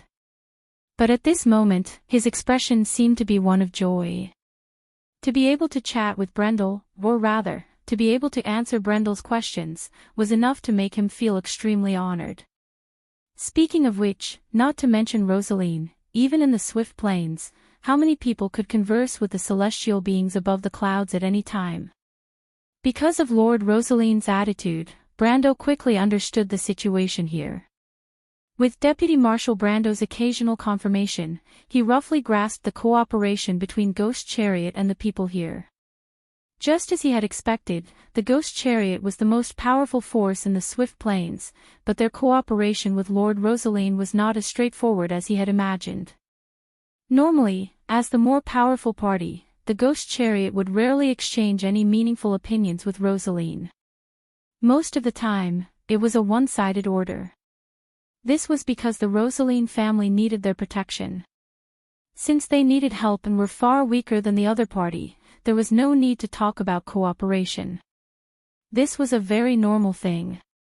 Since this was the case, the cooperation between both parties was not as sincere as imagined. Otherwise, Lord Rosaline would not have been immediately moved by Phoenix Fire's suggestion. Brando also noticed that Lord Rosaline was always evasive when it came to this, so he could not help but suspect that there was more to the cooperation between both parties. However, this had nothing to do with him, so he let Lord Rosaline be. He did not pursue the matter, nor did he confirm it with Marshal Brando. His magnanimity surprised Lord Rosaline, and he became even more determined to stand on the side of the Nine Phoenix royal family. Other than that, the locals did not know much about their cooperation. The only thing Brando knew about Ghost Chariot was that Fong Chi, whom Phoenix Fire and Mr. Liu called the 1-in-1,000 years genius of the Ghost Chariot clan, might be staying near Rosaline at this moment. However, Lord Rosaline did not dare to confirm this piece of information.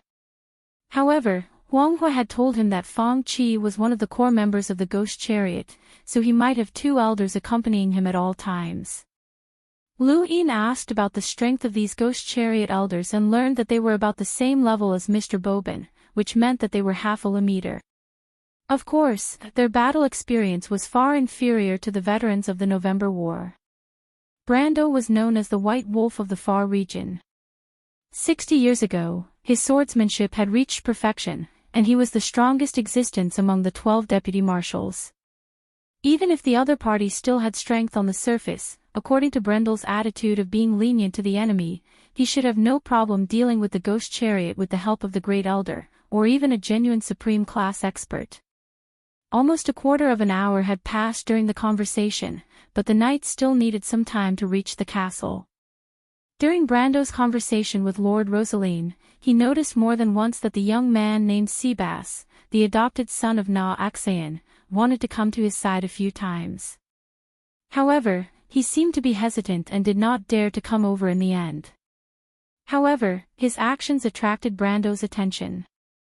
He thought of something and took out the diary. Previously, because his attention was diverted by Lord Rosaline's knights, he put the diary in his pocket and did not have time to read it. Now that he had recalled this matter, he was a little curious. He thought to himself that he was not familiar with this place, so who would pass the message to him? Now, it seemed that it was impossible for Mr. Liu to do so. Could it be this fellow's secret enemy? Brando could not help but look at Lord Rosaline in front of him. Although the latter saw Brando take out the diary, he did not notice it. In fact, he did not know that it was a diary. He flipped open the diary and thought that if this was a message from the Lord's secret enemy, then he would just pretend that he didn't see it. In any case, this person was now considered an ally, and his attitude was quite good. Regardless of whether it was for Marshal Blanche or Phoenix Fire, he had no reason to go back on his words. Brando first apologized to this potential friend in his heart, then he flipped to page 177 according to Seabass' instructions. Counting the pages might take some time for an ordinary person, but for a person with high perception like him, it only took a moment. When he saw the words written in crooked handwriting on the page, his gaze suddenly froze. At first glance, he could tell that the words were written by a non-dominant hand. Although the person tried to cover it up, he could still tell that it was written by a woman. The other party had made a lot of details in the words. To an ordinary person, it was almost flawless, but he was not an ordinary person. Tolman was a scholar who specialized in ancient languages. When Brando first met him, he naturally asked for the knowledge and experience of similar scholars. Tolman's attainment in the language could be said to be better than Erwin and many of the half-baked staff who worked in the reference room and the Royal Library. The text message on the page read, "The real purpose of the ghost chariot in Rosaline was to covet the stone notebook found by the 17th generation of the Rosaline family, because this notebook recorded a long-rumored secret, the mystery of the emerald. The people of Nine Phoenix believe that the mystery of the Emerald Dragon contains information about the whereabouts of the heart of the Emerald Dragon, which is also known as the Heart of the Emerald. After my investigation, I found that it is actually the Pearl of Nature. Mr. Brando, if you are still concerned about this news, please come to Rosaline Castle to find me." Brando tore the page with a snap, then crumpled it into a ball and put it in his pouch. Whether it was the mystery of the emerald or the heart of the Emerald Dragon, he did not care about them. There were so many treasures in this world, and he could not have them all. Moreover, after seeing the treasures of the Termosian people outside the elemental barrier, it could be said that his vision had improved a lot, and his interest in these treasures of the lower realm had faded a lot. However, the last few words on the note deeply touched him. The 7 divine swords. The Pearl of Nature. Naturally, that was something he was determined to get. But now he was more concerned about whether this thing was real or not. Who was the person who sent him this diary? How did they know that he needed this thing now? And it seemed like the other party knew him, otherwise he would not have been able to call out his name. He had just entered the city today, and even if the other party was the archenemy of Lord Rosaline, it was impossible for them to investigate him so thoroughly. He raised his head and looked at Seabass, who was not far away. The latter's hair stood on end under his gaze, and it felt like he was being stared at by a hunting beast.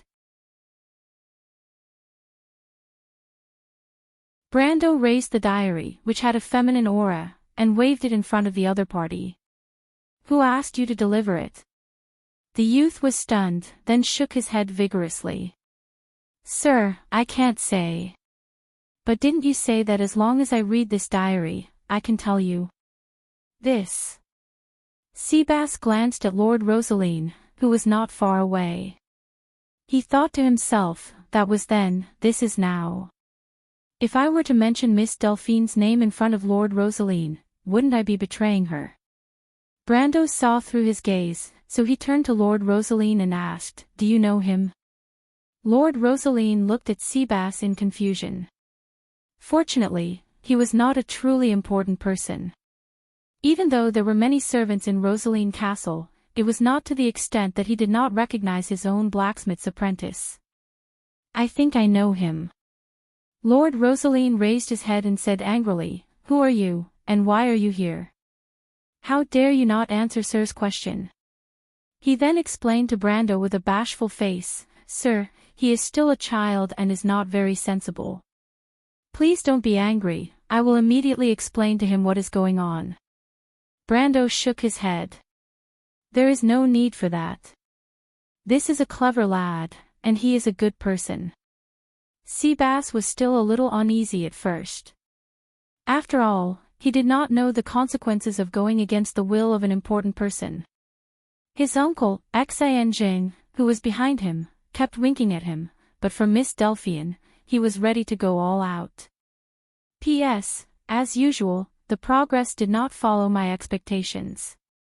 Clack clack clack, the world is indeed peaceful, and everything is normal. Silently vomiting blood.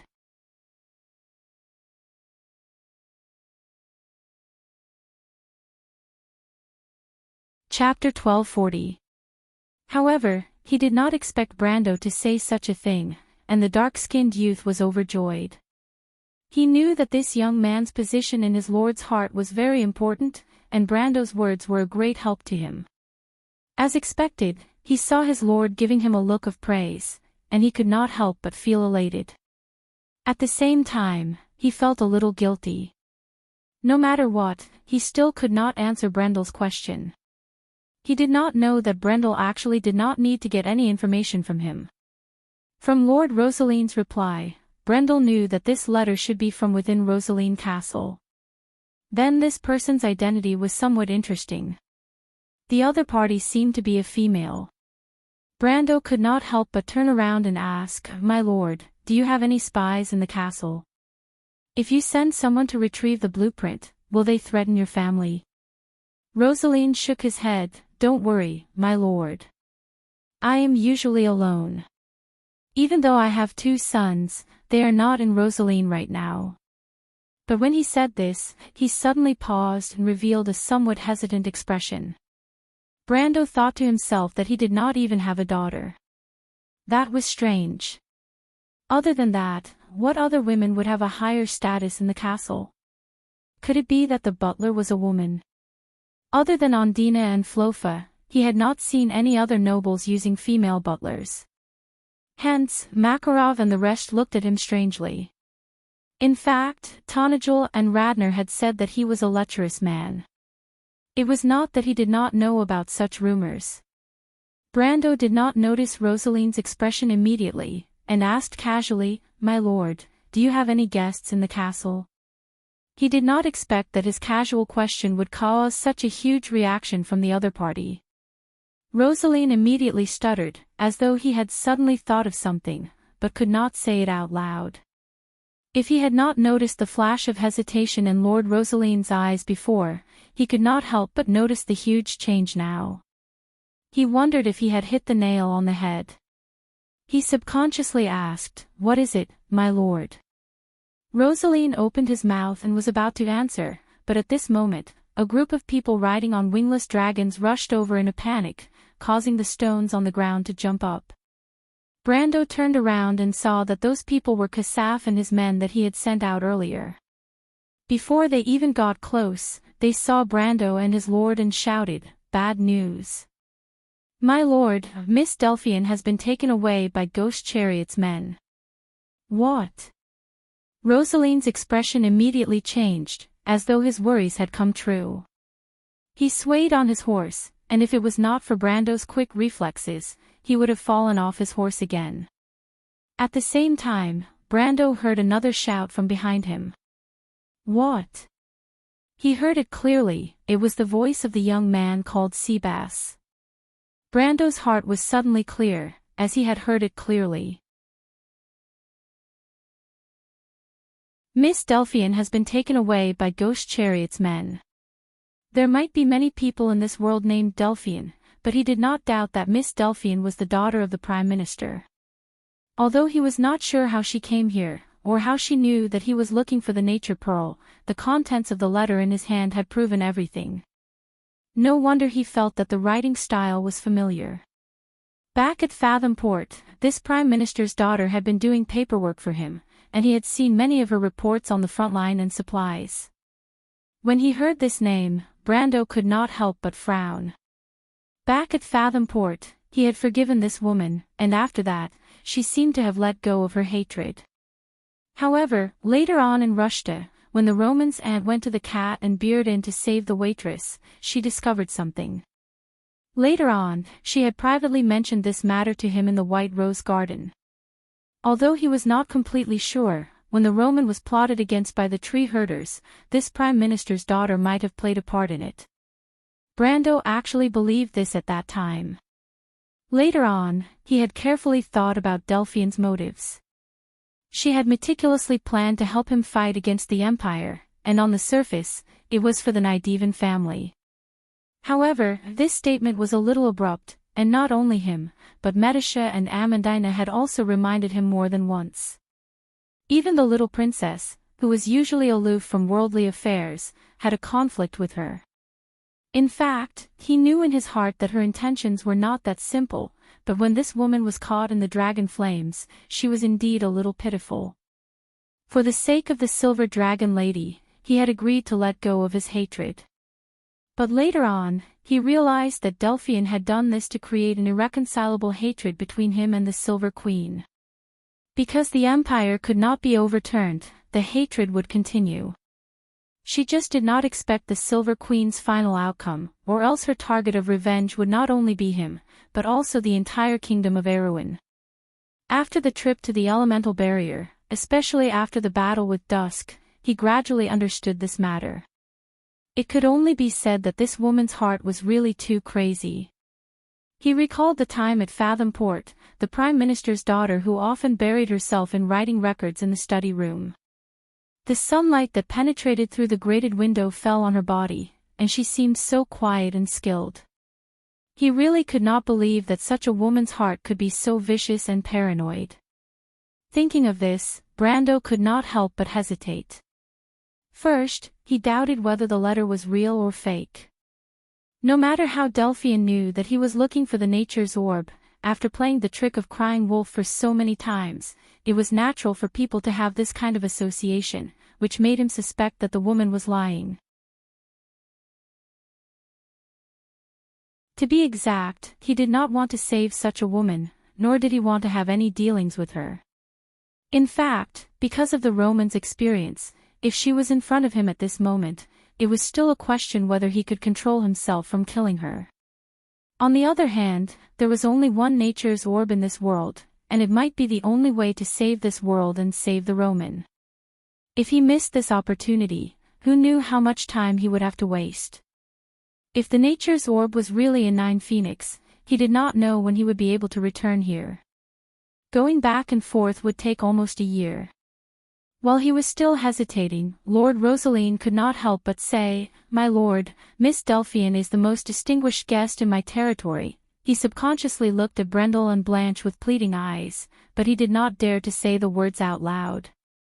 There was no such thing as a free lunch in this world, and he could make the Rosaline family owe him a favor if it was someone else. However, to someone like Brando, a favor from the Rosaline family was not worth much. In fact, Brando did not need to turn around to feel that the young man named Seabass was also looking at him with a burning gaze. Thinking of Delphian's usual behavior, he could not help but shake his head.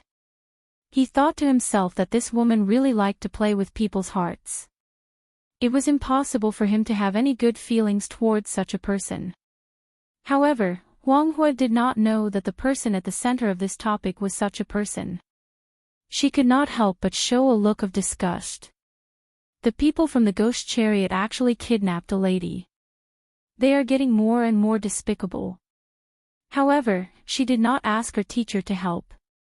In Nine Phoenix, a teacher was like a father. The decision of the elders was not something that the juniors could interfere with. Brando did not say anything. He made the best choice, which was to pass the crumpled letter to Huang Hua. Huang Hua was slightly stunned. She raised her head and looked at him with her clear black and white eyes, puzzled. "Take a look. This might have something to do with the royal family of Nine Phoenix," Brando answered. Huang Hua nodded seriously. She opened the crumpled letter, glanced at it, and cried out in surprise. Then, she raised her head and looked at Lord Rosaline, who was not far away, with a burning gaze. "My lord, do you know about the mystery of Emerald?" Lord Rosaline's expression changed immediately. He looked at Huang Hua suspiciously, then at Brando. Huang Hua seemed a little anxious. The mystery of Emerald was related to the legitimacy of the royal family. For a long time, the Jade Phoenix bloodline and their allies had been searching for the whereabouts of the heart of the Azure Dragon in Nine Phoenix. They did not expect the Ghost Chariot clan to take the lead here.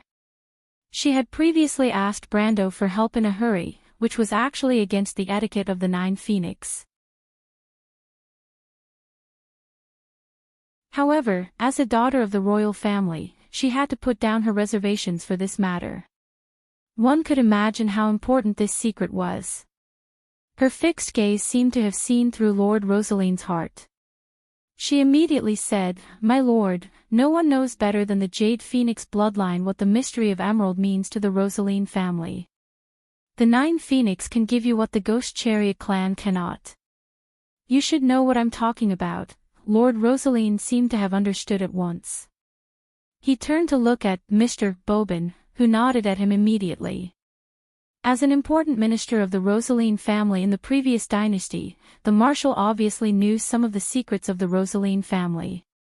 The mystery of Emerald might mean the legitimacy of the Nine Phoenix bloodline, but to the Rosaline family, it was just a bargaining chip. If they wanted to rely on this thing to ascend to the throne of the Nine Phoenix, they were really thinking too much. Lord Rosaline obviously understood this. He suppressed the ambition in his heart and quickly nodded at Brando and Huang Hua. Brando's heart sank immediately. He was almost certain that Delphian did not lie to him about this matter. The mystery of Emerald was indeed in the hands of the Rosaline family, and that thing was very likely related to the whereabouts of the Nature Pearl. Then, he had no choice but to take action. You're tuning into the LoveLore Library YouTube channel. We're so grateful for your support, and don't forget to subscribe to join us on this incredible journey through captivating stories. Your generosity through donations truly makes a world of difference, as it's the primary source of revenue that allows me to expand and enhance this channel for you. Thank you from the bottom of my heart for being a part of this adventure.